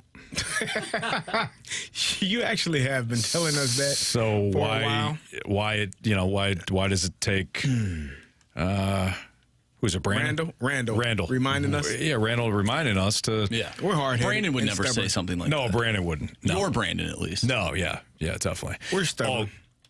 All kidding aside, I think there's more validity in the front office, and I'm not just saying it's John Mozeliak. It's the ownership group too. If the ownership group said, "Hey, we're going to spend even more. We're going to allow Mo to make riskier decisions," doesn't mean he'll make the right decisions. But I've said this before. He's got a boss too. Mo's got a boss. Got an email, Marsh? Just got an email. What? He's got to report. You've got mail. Every big decision has to be approved by his boss. Yes. Yeah, I think that's important to remember and to consider. Yeah. I don't think it's all on the manager. Nobody shows up to watch the manager manage. They show up to watch the team play. Mm-hmm. And you can only play what you have. Like, if you don't think the product is good enough, then if you think that there should be higher paid players, better players, if you are a fan and you think that this team hasn't done enough to make this team or put this team in the best position to win, there's really only one person or group of people, couple of people that you can be mad at. That's the ownership group. That's who you voice your anger towards, because they are the ones that sign the checks that people get paid from. So if you're upset that they haven't gone out and they didn't go out and try to get Shohei Ohtani, or they didn't go out and try to sign a player like Aaron Judge a few years ago, be mad at the ownership, because they are the ones that make those decisions. John Mozeliak is his job. He's given a budget. He's given a parameter of money that he can work with, and his job is to find the best players that can create a roster based off of the money that he is allotted to use. Yep. And it's not to go over, and definitely not to go under, but do not go over this number. Now, if we can go over 5, maybe there's a little bit of flexibility, $5 to $10 million, okay. But don't go more than that, and come to me if you need to go over X number. Just be mad at the right people. We got a text from the 618. Whoa! I shut my car door, and at the exact same time, Marsh got the email. I thought my car broke. No, you're good. All right, do we have Brandon's mic drop ready to go, Marsh? Yes. All right, let's hear from Brandon. Again, not your Brandon, different Brandon. Yeah. Yeah, so I have no idea why they would be surprised that ratings are down, considering they've blacked out like pretty much all of the Ozarks. My parents, who live about 3 hours south of here, like have watched it, the majority of games since they were kids that were televised. Can no longer get it with their cable provider because they're considered out of market in southern Missouri. They're not even the Royals market. I don't know what market they're in. Wow. So, yeah, ratings are going to be down. They're not going to get better until MLB fixes this market bull. Well, yeah, you'll fix that. And Marsh did. Thanks. Hey, thanks for the mic drop. This actually, I think, plays perfectly into the mic drop that we got from, I believe it was Ed, last segment. Yeah. You have older Cardinals fans that, in this case, live in, they live in, what did you say? The Ozarks. The Ozarks, thank you. Yeah. Lives in the Ozarks. They can't watch their team. You have older, people that might not be able to figure out where. And they might not even live here. They may not live here. They may not know people retire and go other places. They may want to watch their Cardinals, but as the streaming from a streaming standpoint, they don't want to pay more, or they don't know how to get the app or whatever, and they don't want to put up with it. We heard this actually from some casual soccer fans that like, I'm not adding Apple so I can watch the MLS. Right. I think that matters. And if you're Major League Baseball and you want to sell your sport, make it available. What is the purpose of having the local blackouts? Like, what does that do? Like, typically it would force you to go to get the, Bally Sports Midwest, seek out Bally Sports Midwest, or seek out the Yes Network if you're in New York, or Nesson if you're in Boston. I think there's people, I could be wrong. I think there are people that do have Bally Sports, but they're not in the market, so they can't get it. So, like, if we look at, one of our TVs, you'll see Bally Sports Midwest, Bally Sports North, Bally Sports wherever, but we can't get those because we're not in the market. That doesn't mean it doesn't show up on the your guide. Right. So maybe they're not able to even access that. Yeah. I think that's the blackout thing is absolutely ridiculous. You'll never get me to agree that the blackout is good for any sport. Baseball's not the only one that does it. Here's what if I can't find it, I'm just not going to watch it. Right. I'm not. I'm going to get ticked off. First of all, I'm going to get ticked off. Upset. I'm like, I can't watch the game. Oh, well, and then if I watch something else. Right. If I do find it and you're charging me, now I'm even more ticked off. I'm like, forget it. I won't watch it. The pandemic also showed. I mean, you got into the pandemic, and we went back into the Stone Age for a little bit, and it showed that you can get by without certain things, right? Yes. We were all scared. We didn't know, from a job standpoint, people were losing their jobs. You're taking pay cuts, so you're making all of these changes to your finances, and people said, you know what? Forget about it. I lived without it then. Yep. So you better be damn well sure that you got a good product that you're giving people, whether it's a TV show, a documentary, a movie, or in this case, as we're talking about baseball with the Cardinals. All right, let's hear from Robert and Sheldon, and then we'll kind of put a book on this. But here's Robert first. Hey guys, it's absolutely too difficult to figure out how to watch the Cardinal games, and then it seems like every season you have to get a new subscription to a new service. You couple that with the price of it and how just poorly they've done over the last couple of years. And it's just not worth the effort to try to figure it out. I'm just not interested enough to watch the games. What I don't understand is, growing up, I could tune into Channel 11 for free to watch a game. I don't expect freeness anymore, but why can't the Cardinals just take over broadcast rights themselves, own their own TV network, and I just give them money to watch the games? That I don't understand. Other teams do it. The Yankees, the Cubs, two that I can think of. Why can't we? So I can answer that. And Brandon, fantastic mic drop. Robert, fantastic mic drop, man. I appreciate it. Really good question. The only thing that I think makes sense, that will make sense, is that if the Cardinals don't want their own like the Yes Network for the Yankees Entertainment Sports, whatever. If they don't want to hire and pay for talents and TV operators and program directors, you also have to fill in the content too.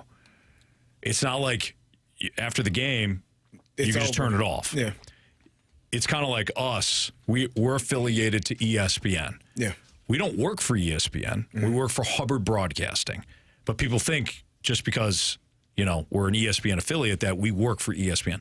We're affiliated to ESPN. Why? Because after instant replay, and we flip the we flip things, we go to national, and ESPN has their programming. So we tie into ESPN's programming. It's the same idea. If you're the Cardinals and you're the Cardinals network, you could pay for that subscription, right? You still have to figure out how to air programming throughout the day. You can replay games and things like that. You can have your specialty shows, but that's going to cost money. Just go back to what they did in the 80s.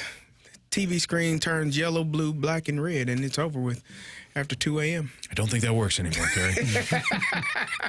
Could be wrong, but... I mean, it's a way to go about it. You don't have to have 24 hours worth of I think those content. TVs had antennas attached to them. I would think... I would still nothing think... else on. To Robert's point, I would still think that would be lucrative to the Cardinals. You pay a subscription fee. Here you go. Money. You get your Cardinals, and then it's your money. Now again, it's a business now. Yeah. You're paying your host. You're paying your TV. You're paying your this. Paying your that. Somebody's got to do the Cardinals. Maybe you get BT and Fredbird, and you're doing your thing. Well, you got to pay BT and Fredbird for that, right? Like you have to pay for that programming. So there's a cost of doing business, but I would have to imagine that it would still be profitable. Well, how many people? I mean, I'm sure a lot of people would subscribe to it, but if you're not putting out a good product, who's to say that people are actually going to want to pay for that? Especially if you're charging. I saw Andy say, I got to whatever network he's using or streaming service, he's paying $35. Might not be worth $35. Or you partner with another team locally. Kansas City? No. I think he was thinking of the... you're talking about us. I think he was thinking of Louis. St. Louis Blues. Gotcha. Yeah. And now you don't have to have 24 hours worth of content. Maybe you have 12 because they can share the other 12. Yeah. That would be a good idea. It would be a good idea. Call St. Louis Sports Network? Yeah. St. Louis Call us. We've got ideas. Sheldon's got the last point on this. I want to see the radio numbers kind of matched up with the TV numbers to see if there's a similar decline in people consuming Cardinals baseball. I think it's super important because you don't have accessibility issues with listening to them on the radio. So if you aren't seeing the same sort of decline, now granted, you have an older demographic, it's not as popular of a way to consume, but it's still a medium. So if that is shown, that it's rebounded back to normal numbers, then it kind of points out what the most obvious variable is, which is how accessible is Bally Sports. Really good point. I don't have those numbers. I don't know how the Cardinals radio network does. I'm assuming the ratings are still very good. But to Sheldon's point, I think it makes a good one. It would be interesting to see if they're suffering a dip too. Because if they are, well, now you got two mediums that are down. And that has nothing to do with streaming and how the streaming numbers impact it and all that. Right. All right, good stuff. We appreciate you. Thanks for participating in that conversation. I want to be really good. Is Mizzou ranked too low in the SEC football media poll? I was kind of surprised to hear Marshy say where Mizzou was ranked. So we'll tell you where they're ranked, and we'll kind of get into whether or not they're too low next on 101 ESPN.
It's the Fast Lane on 101 ESPN. So, Mizzou, and Marsh, you were kind of pointing this out to me in the office before the show.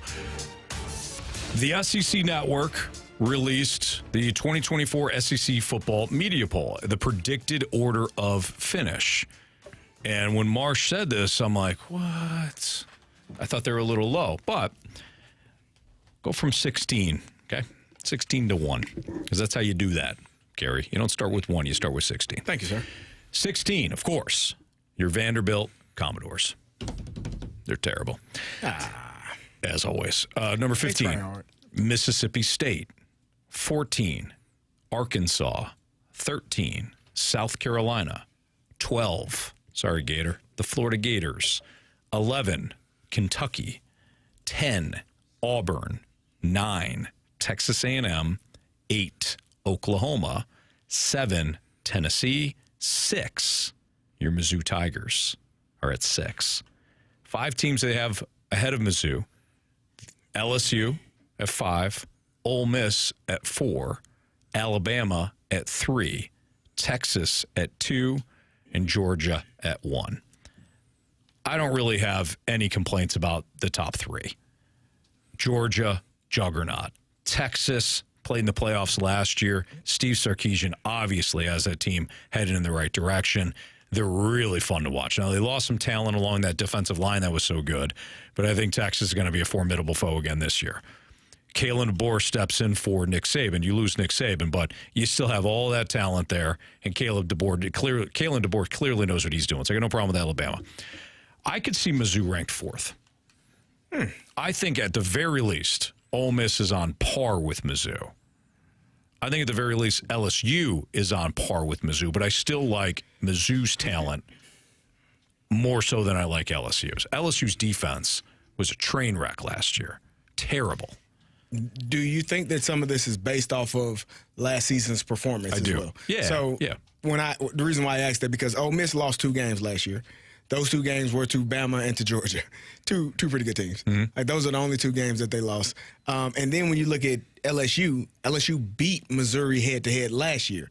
So if you're taking those 2 things into consideration, that could partially be why Mizzou is slotted just below those 2 programs. Then I would ask then, and I know you're just presenting something, but I would ask, one, I mean, that game could have went either way. That's for starters. The LSU game. It could have. You could have made an argument that Mizzou should have won that game too. LSU also doesn't have Jaden Daniels. Correct. Daniels, obviously, number 2 overall pick in Washington. If Jaden Daniels doesn't play in that game, I think Mizzou wins by 20 plus. See, we can't do that. I know we can't do that. We shouldn't do that. But you're presenting and you know why it. we shouldn't do that? Why? Because of the Ohio State argument? Well, you said it, I didn't, Anthony. That crap Ohio State argument you've often made? You just made the same argument, sir. This is completely different. No, it's not. Completely different. What's the difference? Objection. Speculation. Okay. You brought up, do you think some of this has to do with last year? I do. But if we are going to go to last year and then try to, predict or forecast for this year, you would also have to include then that Jaden Daniels is no longer LSU's starting quarterback. I agree with that wholeheartedly. All right. Now, we did get a comment saying that Mizzou should be 2nd. I don't think Mizzou should be rated ahead of Texas. Or Alabama. Yeah, Alabama still, that one's still. Alabama was in the Final Four. So was Texas. Alabama was not. They played Michigan. Didn't they? Oh, yeah, they did. They did. Smokes. They came down to the final play. The final play of the game. Jalen Milroe ran the ball up the middle. Which is my point of why I said earlier. We were texting back and forth about that game. Yes. I was hammered that night. Yeah. Washington played Texas in the Final Four. Hell, Ricky, I was high when I said that. I was gone. I thought, I'm like, am I? No, you're right. Is it an alternate time? No, yeah. So they Michigan, Alabama. They were in the Final Four. So those 2 teams, and Georgia, Georgia has shown year after year that they are now the elite team in the SEC. So those 3 teams I didn't have a problem with. I understand why they were in front of them. It was Georgia that wasn't in the playoffs. Correct. I was thinking of. Correct. Bama was. Bama played Michigan and lost.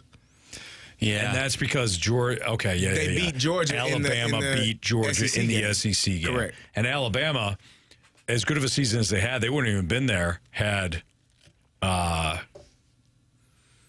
Jalen had Milroe not make that unbelievable throw. Yeah. To the corner. Yes.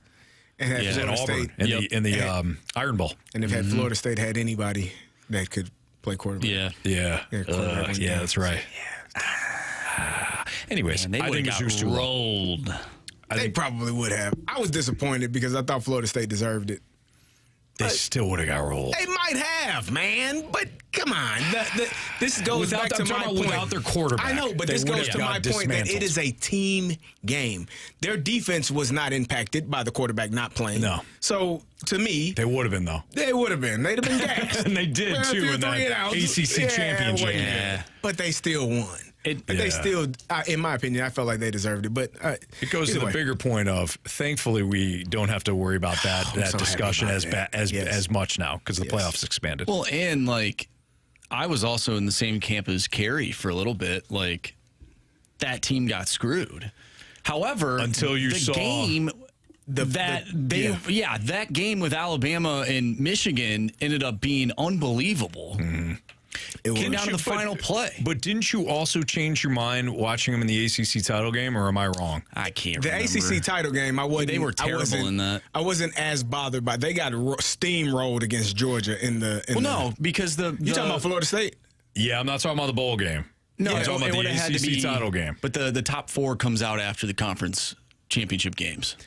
I felt like they deserved to be in the championship, the Final Four, because they were undefeated. After watching the ACC title game, they were undefeated, and you put so much stock into a quarterback, and I get it. It was tough, it was bad, it wasn't great at all. When Travis went down, they just kind of they had no chance, but. I felt like the backup quarterback, because they were on their third string quarterback. Yes. The backup quarterback would have been back for the championship for the Final Four. Yeah. And he was better, obviously, than I think the third string quarterback was a true freshman. Yeah. You can't put that moment. I just felt like you knew he would be back. Rodemaker was their second string quarterback. He would have been back for a Final Four appearance. Still. Yeah, you would have not they had. got steamrolled against Georgia. You would Georgia. not have had the Alabama, and I don't fault them for that. That's a bowl game, whatever. Both semifinal games came down to the final play. Yes. They got it right. They got it right. People won't admit it. Yeah. What do we know? People won't admit it, but they got it right. They did. That's right. You and I went back and forth a little bit on that. We did, and I was wrong, Anthony. Oh, it was the Auburn game as well that Alabama? Was it Alabama? It was Alabama-Auburn when it was fourth and forever? Yeah, that was the Milroe game that I'm talking about, where he slung it to the. It was one of the greatest. It may have been the best play based on the. Alabama, they got the season. They got a kick six. The regular season. No, I'm talking about just last year. Okay, last year. There's another play in that rivalry that might be better. That's what I was talking about. No, I'm not talking about the kick six. I'm talking about the last year regular season. Was there, given the moment, that was the best play. No. In any game, that throw was great. Yeah. The corner was right there in the hip pocket, but he just dropped it in there. Yeah, I agree, Anthony. Mizzou is criminally underrated. Thank you. Yeah, we went sideways there. Sorry. But I do think that Mizzou's rated too low. I do. I think they're rated right. And here's the thing. I think they're rated right where they should be. And here's the thing. If they were 10th, Carey would be saying that too. I would be really disappointed if they were behind Texas A&M. Anthony, his 10 minutes was up an hour ago. Yeah, that's true. Yeah, back to normal. Okay. That's fair. What do the Cardinals have to do for you to be more invested in the team? We'd play those mic drops throughout the course of the show. So if you want to take a peek back and listen to some of the thoughts that everybody had, great. You can always listen to the podcast available at 101ESPN.com or on your 101 ESPN mobile app. All brought to you by Dobbs Tire and Auto Centers. Which wild card contenders could truly push out the Cardinals? What are the teams we should legit be nervous about? That's next on 101 ESPN.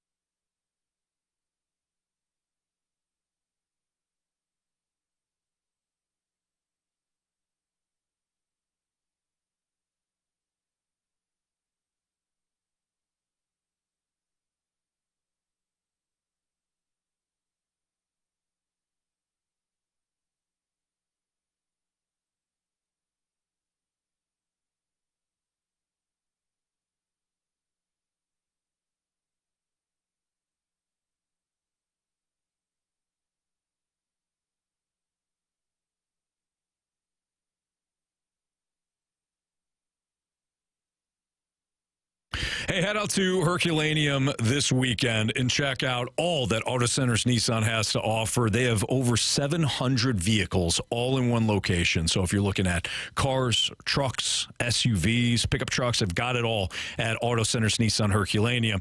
They have them in one spot, too, one location. We're not talking about you going out to a dealership after looking online. And Auto Centers Nissan has a great website, autocentersnissan.com. But this isn't a situation where you drive out to the dealership and the dealership's like, oh, yeah, no, that vehicle that you're looking, yeah, that's at our north location. No, at Auto Centers Nissan, they've got all the vehicles all in one location for you. They've got their hail sale that has been extended for a limited time, so you can enjoy massive price discounts with no payments for 3 months and no down payment available on select new and used inventory. And all current Nissan specials and incentives are eligible for any hail-affected new Nissan. You could stack up the discounts, save thousands in the process. As always, financing options for everyone at Auto Centers Nissan. They got the 30-day new car return promise, complimentary lifetime warranty on new Nissans and eligible used vehicles, and the complimentary one-year maintenance on new Nissan purchases. Check them out online, autocentersnissan.com, or out in Herculaneum, it's Auto Centers Nissan.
Your time check is brought to you by Clarkson Jewelers, an officially licensed Rolex jeweler with Andrew Marsh and Carey Davis. I'm Anthony Stalter. Jamie Rivers will be back with us on Mondays. Get the day off. So, which wild card contenders are we legit concerned about? Who offers the biggest threat to the Cardinals? I realize that there's a lot of teams, CD, that are challenging the Cardinals for that second and third wildcard spot, right? I get that. Like the Mets, the Diamondbacks, Padres, Pirates, Giants, Reds, Cubs, those teams are all within 4 games or less. But which ones actually make you the most nervous? Like, to me, the Giants, I'm crossing off right away. Yeah, I think you should. They don't know if they're going to be sellers or not. They've got some okay talents. Like, they've got some young kids that I think they kind of stumbled upon here, and maybe their future's a little bit brighter or not, but they're not ready. So I got a few teams that make me a little bit nervous. in terms of chasing down the Cardinals. Start off with the one that makes you most nervous. The Mets. Okay. They're 7-3 in their last 10 games, and that's a team I think that probably hasn't played up to, like we talked about Francisco Lindor, how terrible he was to start off the season. He's been really good. Been getting a lot better. Yeah. And so that's a team I think that is probably should scare you the most if you're the Cardinals in terms of, right now they're a half a game behind you for the second wild card spot, which means a win here, a loss there, you all will be flipping spots. The second team is going to be the Pirates.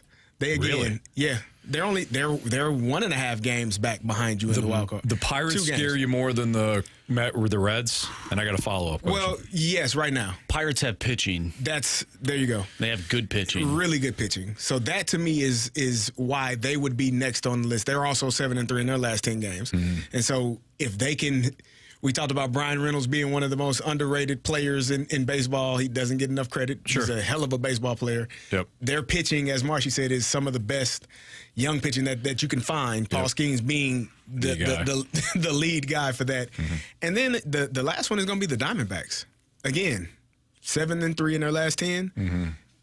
Played in the World Series last year.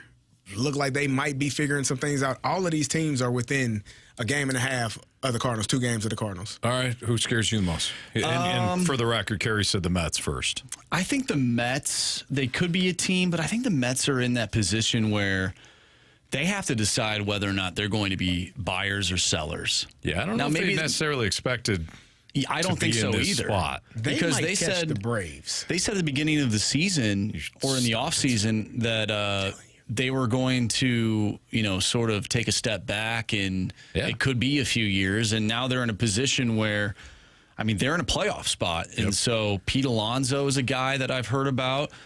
Your guy, Severino, could be on the move, but they Sean Manaea. They could hold on to these pieces and try and make a run. But I think they might need to take a step back and say, okay, what is actually best for our organization? Is it trade some of these guys off, get some good pieces, and build, moving forward? Or is it, hey, we are a New York-based team. We need to make the playoffs. Yeah. And their owner has no problem spending money. We've seen that in the past. Right. Maybe he's taking a step back, whatever. But that's a team that has high expectations based on where they're located. And if they're in a playoff spot, if they decide to become sellers, people are going to lose their ever-loving mind, Anthony. Yeah, that's interesting. Yeah, because I think the way that they have played, the way that they played over the last month and a half, kind of screwed things up for them. Yeah, it's like, we figured they can't be sellers. I wonder if they do, though. I don't think they can. We've made this claim before. Okay, I'll give you. How about this? Let me play the devil here for a second. Okay. If you're the Mets, and you know that you probably don't have enough talent to make a deep run. Mm-hmm. And what have we talked about a lot in relation to the Cardinals when it comes to the MLB trade deadline? What is the trade deadline all about? Like, who benefits for the trade deadline? Good teams. No, sellers. Sellers. Oh, well, yeah. So if there is not, like, let's say the White Sox, we're going to hang on to some of these guys. You can have your Tommy Pham, you can have Andrew Benintendi, but we're keeping Robert and we're keeping Garrett Crochet. If you're the Mets, you can get a decent amount, even for rentals. You can get a decent amount for Sean Manaea, the way he's pitching. You can get a decent amount for Luis Severino. The reason why I disagree is because of what Marcia said, where they are, New York. And last year, their owner came out and said, this is not good enough. And they started selling off pieces last year with the expectation of, he said it, we're looking forward to the future. So what they've done, and maybe that could be another reason why they would sell. But I think right now, this team is playing much better than they expected them to. I don't think you start. I think the worst thing you can do for a team is to say, all right, guys, you've played did a hell of a job getting back into this thing. Now we're trading away some of your friends. Like, you want to kill morale, do that. I don't disagree at all. Here is something that just popped into my mind. It's another New York team, different sport, the New York Giants. The New York Giants, probably with new front office. They have Brian Daboll, who came in a few years ago. Mm-hmm. They probably should have started their rebuild a few years ago, But because they made the playoffs, they end up giving Daniel Jones a massive contract. Them making the playoffs screwed them up, essentially. Yeah. I wonder if that would happen with the Mets, where they don't end up selling. They end up buying or just staying pat, make the playoffs, but then they're set back another few years because they didn't make the right moves right now at the deadline. This kind of reminds me of another New York team, the Yankees. There was a time where the Yankees started to play better, but they're still they should be in sell mode, right? But we had the same conversation where I said, that's the Yankees. And it was the year that they wound up trading Aroldis Chapman. That was the year heading into the trade deadline. They started to play a little bit better. And I remember fans in New York kind of clamoring for the Yankees to actually be buyers, not sellers. And they sold. They sold at deadline. They wound up getting Gleyber Torres in the deal for Aroldis Chapman, then re-signing Chapman. They made some other smaller moves as well. But they made the right decision. I think you have to realize, like, what is our 3-year plan? And will keeping these guys and making kind of a bogus run, will that disrupt the 3-year plan? I think for the Mets it will. And I think they probably should trade. I just think you do such a disservice to your team. Any team, I don't if disagree. you are winning and decide, the hell with it, we're going to get rid of some guys. Like we saw this a couple of years ago when Josh Hader was traded. They call it the Hader hangover. Right. Like that team, they just crumbled. They melted right in front of your eyes. Like, our best player's gone. But what do we have to try for? You're right. So I'm sorry, Marcy. I just think doing that it can ruin whatever momentum your team has going forward. Sure. I will counter that, though, because we saw that happen here in St. Louis. Countering each other. Doug Armstrong sold the year before they went and won the Stanley Cup. They were sellers. He thoroughly believed that team was not a Stanley Cup contender. Yeah. And so he sold. Paul Stastny went to Winnipeg. Right. And they missed the playoffs by 1 game. Mm-hmm. The next season is history. Right. Yeah. That's how you could set your team up for the future. I think you're looking at it, and I agree. You're looking at it from a player's perspective. Correct. Like, what the hell? Yeah. I think and Marsh just did it too. I think I'm looking at it from a front office standpoint. Yeah. And you got to build for the future. But as a current player on that roster, you're furious. if we're playing as well as the Mets are right now, and you say, all right, guys, we're trading some of these best players away for the future. Oh, you're ticked. I don't know what the future holds for me, man. Right. Like, I don't know what 2 or 3 years down the line looks like. I could blow a knee out and never play again. I want to win now. So sure. I think for players in that clubhouse or any locker room, when that happens, it does not sit well with them. Yeah. Going back to the other teams, not the Mets, though, because they are in that wild card spot. Are we out on the Padres? No, because I wonder if they make another move. Mm-hmm. They've been all in. I don't know what they have left when it comes to their farm system. But, no, I'm not. You can't, right? Because they're going to get Tatis Jr. He just took some – I think we just had another MRI, and it came back positive, like in his favor. I'm talking about. So they're going to get Tatis Jr. back at some point. You got Manny Machado, you got Luis Ariz, you got Jake Cronenworth. Like, they're kind of loaded right now. I don't know if they take a step back. I think you got to be worried about that. I think of the Padres like I think about Nolan Arenado and Paul Goldschmidt. If it happens, it could be problematic for everyone else. That's fair. Yeah. Same thing with the Diamondbacks with Corbin Carroll. He hasn't had a great year either. No, he hasn't. So if he could find something in the second half, that team could absolutely be back where they were last year. You're right. Absolutely. Which right-handed bats, if the Cardinals do decide to do anything from a position player standpoint at the trade deadline, which right-handed bats make the most sense for the Cardinals? We'll get to that next on 101 ESPN.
It's the Fast Lane on 101 ESPN. Which right-handed bats make the most sense for the Cardinals? Let me start here. I don't think the Cardinals need to add a right-handed bat.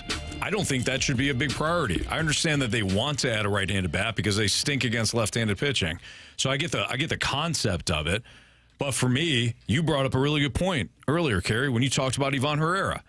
If Ivan Herrera gets added, that's a right-handed bat. If he gets added back to this roster, you got some complications because potentially you're carrying three catchers. I get that because you don't want Ivan Herrera trying to throw runners out again. That was a disaster.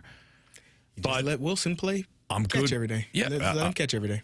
I'm good. I'm fine with that. But if you do want to keep three catchers on your roster, that's where the complications come in. Otherwise, I'd rather have Ivan Herrera over Kevin Pillar.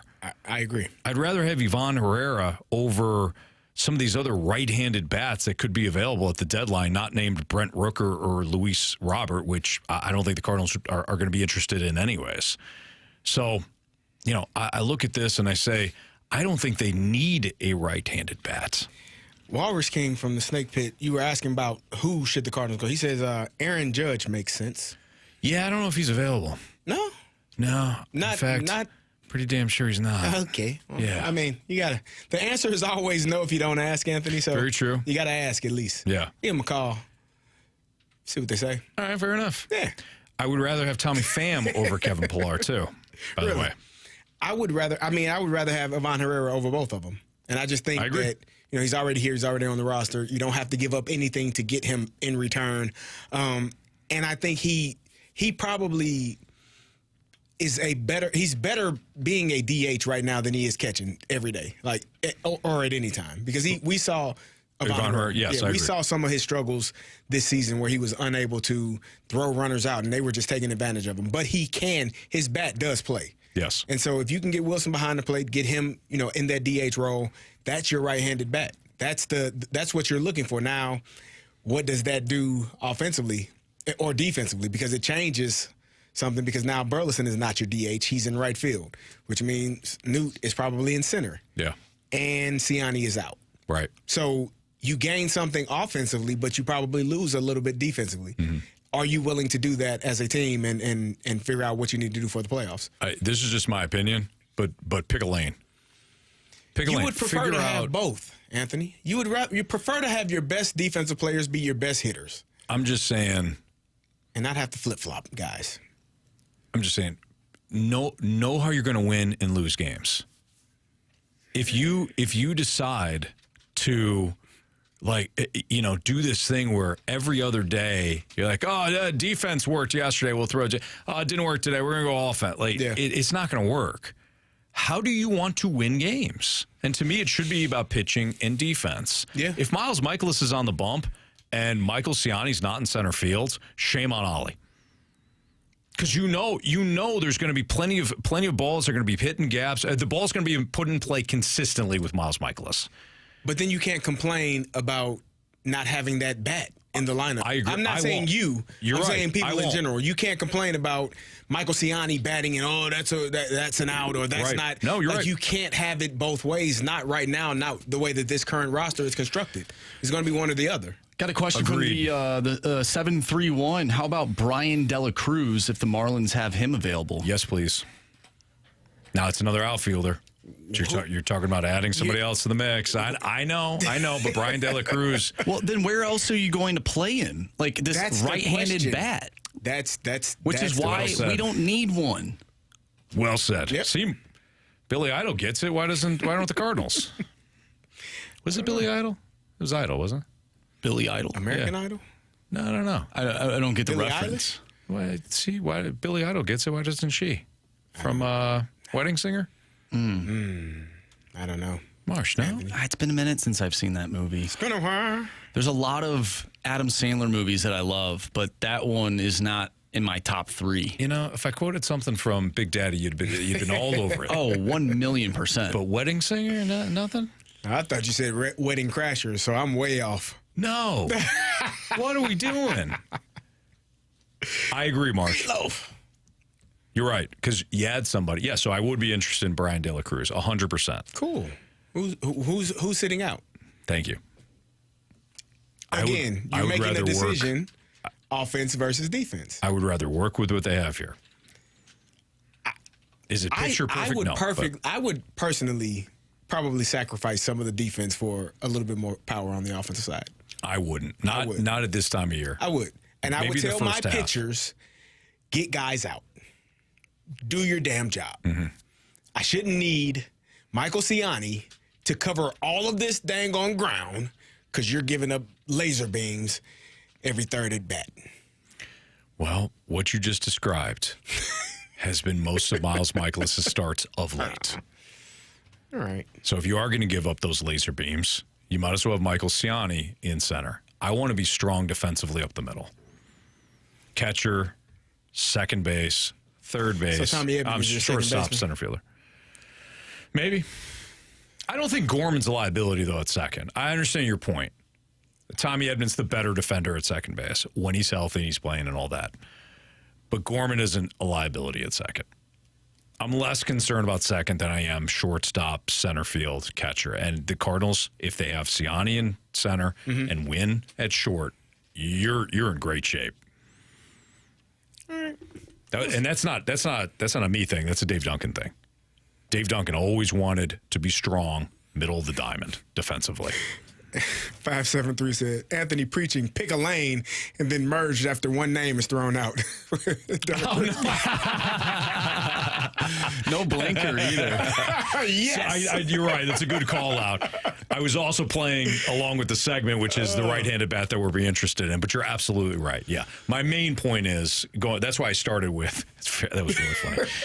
My main point is I don't think they need a right-handed bat.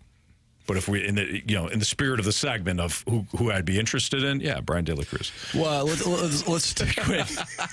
I'm going to stay right here. I'm out of here. We've had some people throw out the name Jake Berger too. Oh, Jake the Snake, local products, absolutely. He could be a DH. He could be.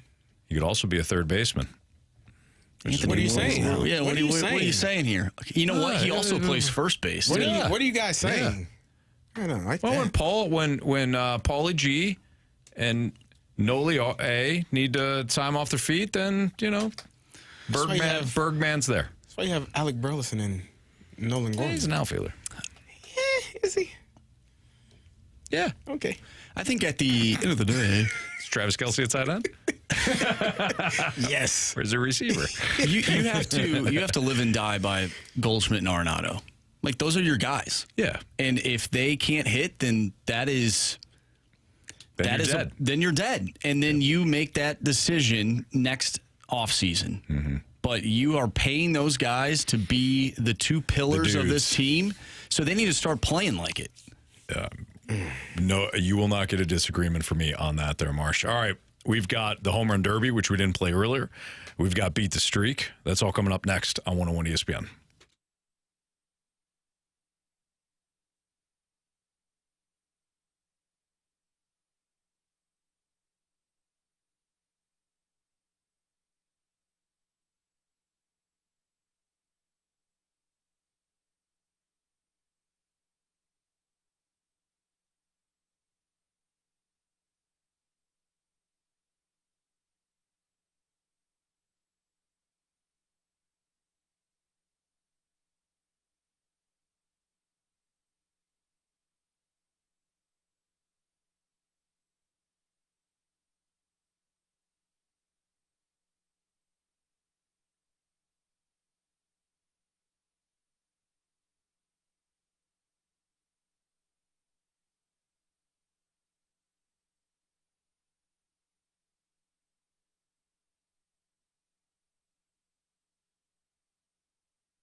I love Mosby Building Arts. We had them all. We had Rich over to the house yesterday.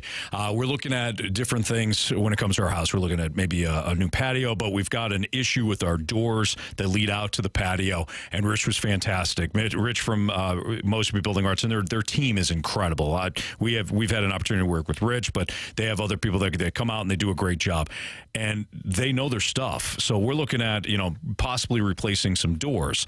That would be kind of a smaller project to most companies. They might not do that, but at Mosby Building Arts, whether you're completely remodeling a kitchen or, for our sakes, maybe replacing some doors and some issues going on with the doors, Mosby's got you covered, man. There's no project that's too small or too big for Mosby. If you're looking at a front porch, I got you covered. You're looking at garage doors, I got you covered. Maybe you're looking at just a fireplace update. How about your laundry room? You ever reconsidered redoing your laundry room? Maybe maximize the space that you have in there, but you don't know how? Mosby Building Arts, they'll come in, they'll send somebody like Rich out to look at the, whether it's an issue or the project, work with you on the design that you're looking for, work with you on the budget that you're looking for, and when the project starts, you know it's going to be done right.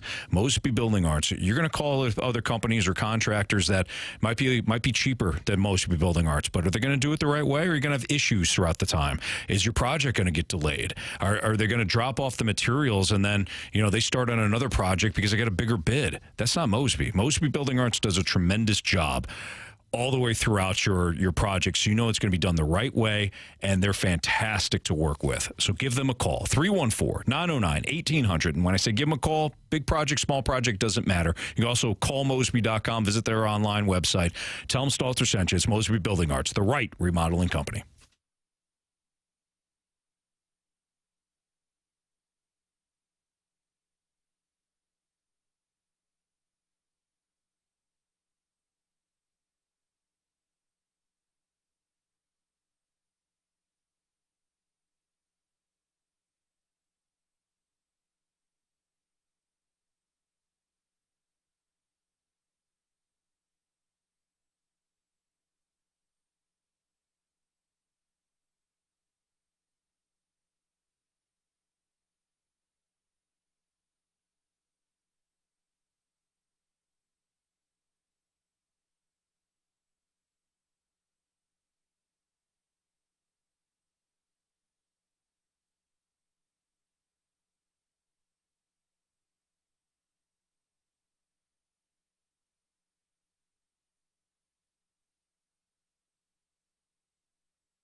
ESPN Sports Center.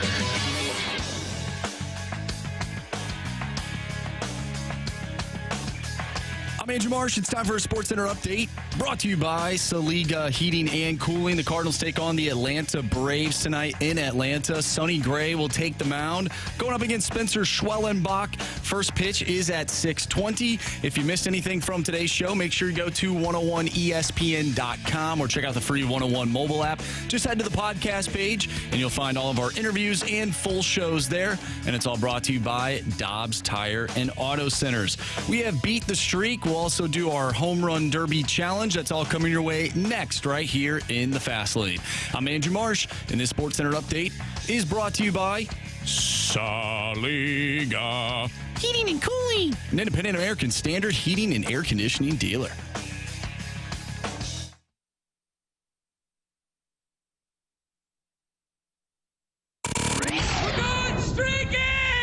Hit baseballs. All of my successes depend on me. You're ready to hit. The hits just keep on coming. And his first big league hit is a bullet up the middle. It's Fastlane on 101 ESPN. We welcome in Brian for Beat the Streak. What's up, Brian? Not a whole lot. How you guys doing? We're doing great today, man. Appreciate you. Welcome back. Marsh, what do we got for latest streaks, man? All right, so Jamie, who is not here, has a streak of 2. Brian has a streak of 2. Carey and I both have a streak of 1. And unfortunately, Anthony Mason Wynn did not get a hit last Friday, which is crazy. We haven't played this game in over a week, but he did not get a hit, so you're back to 0. Well, I don't like the sound of that. All right, well, go ahead. Whoever's got to go. Marsh, you take control then. We'll let Brian go first just because Jamie's not here. Screw Jamie. You know, it's tough. I was trying to decide between Nutty Neuter and a Mason Missile, but I think I'm going to go with Mason Missile. I think he's due. Okay. So Mason Wynn for you? Yeah. I like that. I like that nickname. Mason Missile? I think he's going to be our next guy to hit for the cycle. Oh, wow. I like that. Okay, I can see that. Brian had a vision. Prediction. And sooner than later. I feel like he would be the guy, though. Yeah, he could be the guy to do it. Mm-hmm. Another guy could be like Brendan Donovan. Yeah, sure. He could do it as well. All right, so Jamie is up next, and he sent us his pick. He's going with Alec Burleson. Alec Burleson for Jamie. Okay. Carey, I made the mistake of doing this last week. I'll do it again. You can go first. Thank you, sir. Give me Marcell Ozuna. Is that where you were going, Marshy? No, it was not, actually. Give me Matt Olson. Am I up finally? Yep. Give me Jared Kelenic. Jared Kelenic from the Braves. All right, Brian. Hey, good luck to you, man. Good luck to you guys as well. Thank you, sir. Have a great weekend, and we'll talk to you again hopefully on Monday. Yeah, hopefully we all got streaks going. There you go. Sounds good, bud. See ya. Have a good one. See ya. All right, there you go. Now it's time for our home run derby. Back.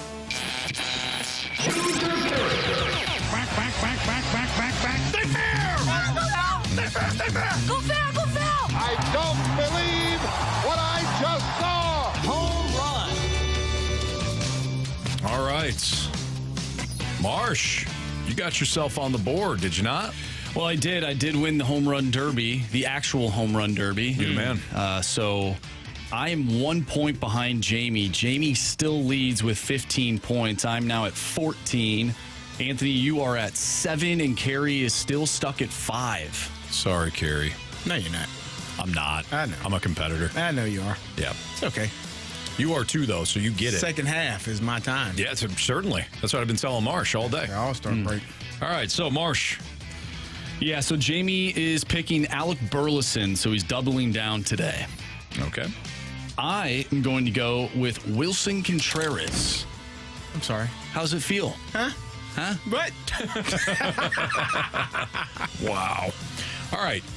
Marshy, give me Nolan Gorman, please. And thank you. Well, guess I got to go with, I don't want to do it. Yeah, well, Brian just said it, didn't he? Said Mason Wynn's going to hit for the cycle tonight. Maybe not tonight, but he did say he's going to hit for one. Give me Mason Wynn. All right. Could you imagine if he did hit for the cycle? Brian would have to go out and buy a lottery ticket. Yeah, no kidding. He had a vision, as you said. Yeah. Well, we'd give him a hell of a lot of credit here. That's we for would. Sure. Yeah. Starts tonight. Yep. Tonight, Cardinals and Braves. Hey, speaking of your Cardinals, remember when I said that we'll see Tommy Edman? When did I say? Fairly soon, Anthony. When did I say we would see him? Oh, next Never. year. You did. 2025. You said What are you trying to say right now, Anthony? When did I say that? Probably today. No, you said that a while ago. I don't know why I'm looking at you. Carey, when did I say that? You said that when he went on the IL the first time. You said, I'll see him in 2025. I said, Anthony, that's harsh because he'll be back this year. Mm-hmm. And you said, nope. The Cardinals say a couple of weeks. That means a couple of months. If they say a couple of months, that means a full year. Thank you for listening, Carey. I did. I remember that. I have always said, when it comes to Cardinals injuries, whatever they say, add 1,000. They say 2 weeks. Either they say a week. That's 7 days. Add 1,000 to that. Then you'll see the player. They say full season. You may never see that player again.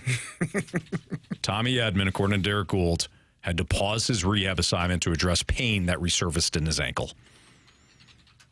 Let me remind you that he had a wrist injury. He had surgery on his wrist. Now he's got an ankle problem. Wow. That's not great. So, I mean, this is not good if you want to see Tommy Edman come back. How bad did he roll that ankle? I don't know. Like, and I asked this before. How did he roll his ankle? You're asking questions I wish I could provide for you. Like that sounds to me like a high ankle sprain, which usually is a 4 to 6 week type of deal, depending on how bad it is. You roll that thing the wrong way. Buddy, look at Messi's ankle if you haven't seen it. That looks like he had a donut. Softball. Yeah. Not those donuts you put on a baseball bat was wrapped around his ankle. Yeah. Yep. Here's a question, though. I've got a question. I got a question. Do the Cardinals need Tommy Edman? No. He's a really good ball player. I always have to say this because Edman strikes. I've seen this either on text line or social media where as soon as you start to say something negative about Tommy Edman, people lose their ever-loving minds. Tommy Edman's a really good ball player, but you haven't had him all year. And now you've got this outfield that is, quite frankly, a bit of a mess. It's a jigsaw puzzle. So, no, I don't think that they absolutely need it. He's a good player. Love to have him. You haven't had him all year. Yeah. And you've got a bunch of different outfielders. Mm-hmm. If Lars Nootbaar can stay healthy for once, it minimizes the need for Tommy Edman. Siani has been elite defensively for you. Quite frankly, this isn't the worst thing. Got a question from the 314. Are we going to find out that it is pre-arthritic? Oh, man. Probably. If he played for the Blues. That's not fair. That was a cheap shot at the Blues, who really, it's not like that's been an injury that's popped up a lot. It's been one guy. So it's too bad. It's too bad that he's had to shut things down here. So that's unfortunate. Hopefully he gets better. And we see him for spring training.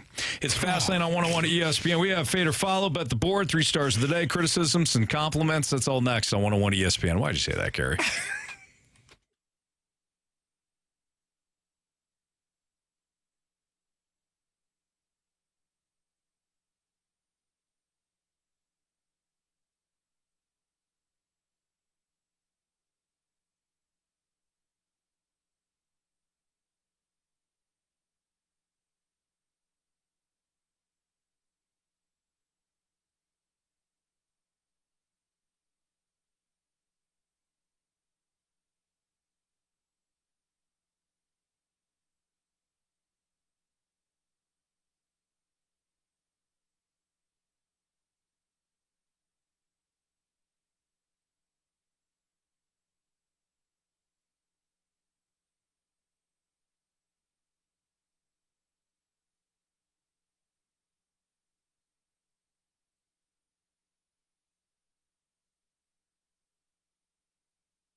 It's time for FanDuel Fade or Follow on the Fast Lane. Brought to you by FanDuel Sportsbook. Make every moment more.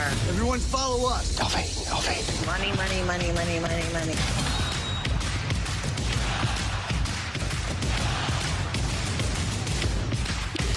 Time to play Fast Lane, FanDuel's Fade or Follow. And we have Ethan on the line, and he's going to go for $200 tonight. What's up, Ethan? Hey, how you guys doing? Real quick, Sonny Gray had 2 strikeouts for 5 innings yesterday. Last week. That was kind of shocking. I'm still here, but hey, you know what? The gambling gods, they knew you're a good dude, and they wanted you to have an opportunity to go for 200. So let's do that tonight. Yeah. You ready? Yeah. All right. Let's go. So, speaking of Sonny Gray, Cardinals tonight against the Braves. Even with all the firepower, we like the under 7.5 tonight. We know unders aren't necessarily fun to live through, but we do like the under 7.5. Braves offensively haven't really been great. They haven't been playing up to potential this year. So we like the under 7.5. Would you like to fade us or follow us? I'm going to follow. They haven't played baseball in 5 days? They're going to be rusty. Yeah, sure. I like it, Ethan. Sounds good. All right, so here's the deal. Well, you already know the deal. If you win tonight, you'll win another $50 of FanDuel's money, and you'll be back with us next Friday. Sound good?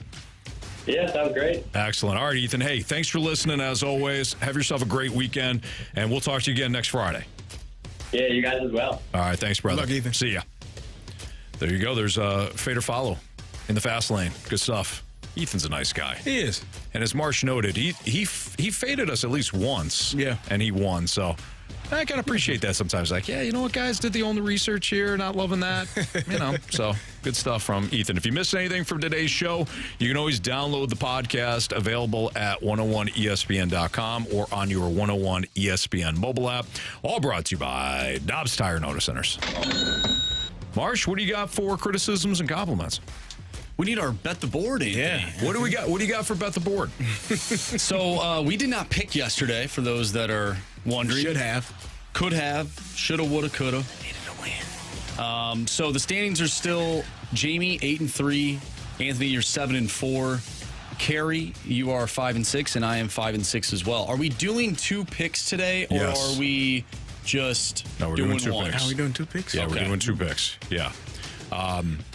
You want to give the update on Jamie? Jamie texted us, said he was having internet issues, and that he would send in his 2 plays tomorrow morning. We said no problem. Now, intranet. If he does not send in his picks tomorrow to us, he loses. They're going to count as losses. We haven't told him that. We just flat out said, yeah, no problem, buddy, send it in. But if he wants to play this game, then he's responsible for sending in his picks. If he doesn't, he will likely complain on Monday, and there will be a big cry fest. No. But yeah, we are going to do 2 picks tonight. So am I up then? Sure. All right. And you know what? To be fair, we can go around one. All right. I won't give out just 2 picks today. All right. I'm going to go with the Dodgers minus 130 as my first pick. They're against the Red Sox tonight. Nick Pavetta's on the hill for Boston, and the Dodgers have really struggled, but now I think they turn it up. So give me the Dodgers minus 130. That's my first play. I'm going to go back to it. Juan Soto, hits, runs, RBIs, 1.5. Yeah. Minus 135. Give me that. Okay. 2 of any or variation. Oh, jeez. Give me the Cardinals money line. Okay. You've been taking some risk. I like it, Marsh. Well, I've been kind of terrible so far. At least the last 4 haven't hit. I'm kind of over the WNBA. They're not even playing. Exactly. Yeah. That's my. You can pick on the weekend, though. It is Friday. That's right. That's right. Give me the Cardinals money line tomorrow. Actually, they've lost the last 7 games. Oh, yeah. Last 7 games out of the break. They've lost the last 7. That's so right. I don't want to pick the Cardinals money line tonight. Give me the money line tomorrow night. Sure. Okay. Or tomorrow. That's a good idea. I like that. The Cardinals have lost. They have 7 straight to start the second half. Give me the Braves minus 120 tonight. That's my second pick. Give me the same bet, but for Shohei Ohtani. He is 1.5 hits, runs, RBIs. At what? Minus 140. Hey. Oh, I was about to say. I don't make the odds. Those odds got to be juiced. I don't make the odds. All Minus right. 140. We trust you, Carey. Getting close to the number, but he's not there. Yeah. Give me an Adam Duvall hit tonight. Adam Duvall to record a hit, I believe, against Sonny Gray. He is batting .429, and he's under that minus 150 threshold. So give me Adam Duvall to record a base hit. Okay. Sounds good. All right, so that is Bet the Board here on 101 ESPN. We'll give Marsh a chance to catch up here. And then we'll have some criticism, some compliments, as well as the 3 stars of the day. If you just tuned in, you didn't hear us talking about it a little bit earlier, you probably missed that Tommy Edman stopped his rehab. He had to pause his rehab due to an ankle injury. Don't know how long he's going to be out. Don't know how long the pause is. Might be for 24 hours. Might be for the rest of his life. Somewhere in between. We don't know. But Tommy Edman did pause his rehab, unfortunately. All right, Marsh. Criticisms, compliments. All right, we have one from the Water Boy. Compliment. No one coughed into the microphone. We did get updates about Marsh's emails, but it was a positive sound. That is absolutely false because Carey did cough into the mic. Not at the end of a segment, at the beginning of a segment. It was early, too, wasn't it? It was a 2 o'clock hour. Yes. Yeah. But you learned something, though, Carey. I did not know that the mics, when they come on, you can't hit the cough button. Yeah. Simultaneously. If you're holding it down before the mics go on, I don't think the cough works. Wow. The mics have to come on first. Learn then you something can new do the every cough. day. Yeah. Got a text from the 314. We were talking about our show being the type of show that, you know, if you're just at a bar sitting down with buddies, that's what this is. We just have microphones in front of our faces. From the 314, I'm a bartender setting up shop right now, and that's exactly why the Fast Lane is one of the best productions, not just on radio, but in media. Wow. Really Thank you. That's high praise, man. Thank you very much. Yeah, we appreciate you. Thank you. Got a text from the 314. Currently in the Charlotte airport. I take the Fast Lane on the road with me, homie. Nice. I actually like the Charlotte airport. Yeah. I don't know if you drink or not. Don't want to just assume. But if you do, they got a bourbon or whiskey bar in there that's excellent. Got a little downtime. Have a whiskey. They got different combinations and things like that. It's good stuff, yeah. All right, let's get to our 3 stars of the day. Our 3rd star is going to go out to the listeners for all their engagement today. Mic drops. They were on fire today. You know, sometimes we have days where, like, we love our listeners. Every day. Every single day. Yeah. There are sometimes, though, there's a little bit of the battling going on. Not with all listeners, but like a group, and we're battling a little bit. You know, people might be in a bad mood. Today, I felt like everyone was in a good mood. Friday, nice day out. We had fun, man. 2nd star of the day goes out to Dawson Creek's theme song. Yeah. Hey, Gator just threw us a shout out to one of acknowledge this. Gator says the Fast Lane is better than any show on national ESPN radio, hands down. Gator, thank you very much, man. We appreciate you. Thank you. Go ahead, a lot of positivity here. Yeah. And of course, the 1st star goes out to Carey Davis and his positivity. Yes, for 10 minutes. absolutely. 10 whole Won minutes. himself a G today. Yeah. Yeah. I think I'm going to get that. What? Yeah. My $1,000? Yeah. Okay. We'll subpoena his ass if he doesn't. All right. Got the text that says Yep. Absolutely. All right. Hey, everybody have a great weekend. Thanks for participating in the show. 1 week from tomorrow, we got the Home Run Derby, so looking forward to seeing a lot of people out there, too. We got instant replay coming up. Everybody have a great, safe weekend. For Andrew Marsh, Jamie Rivers, Carey Davis, I'm Anthony Stalter. See ya.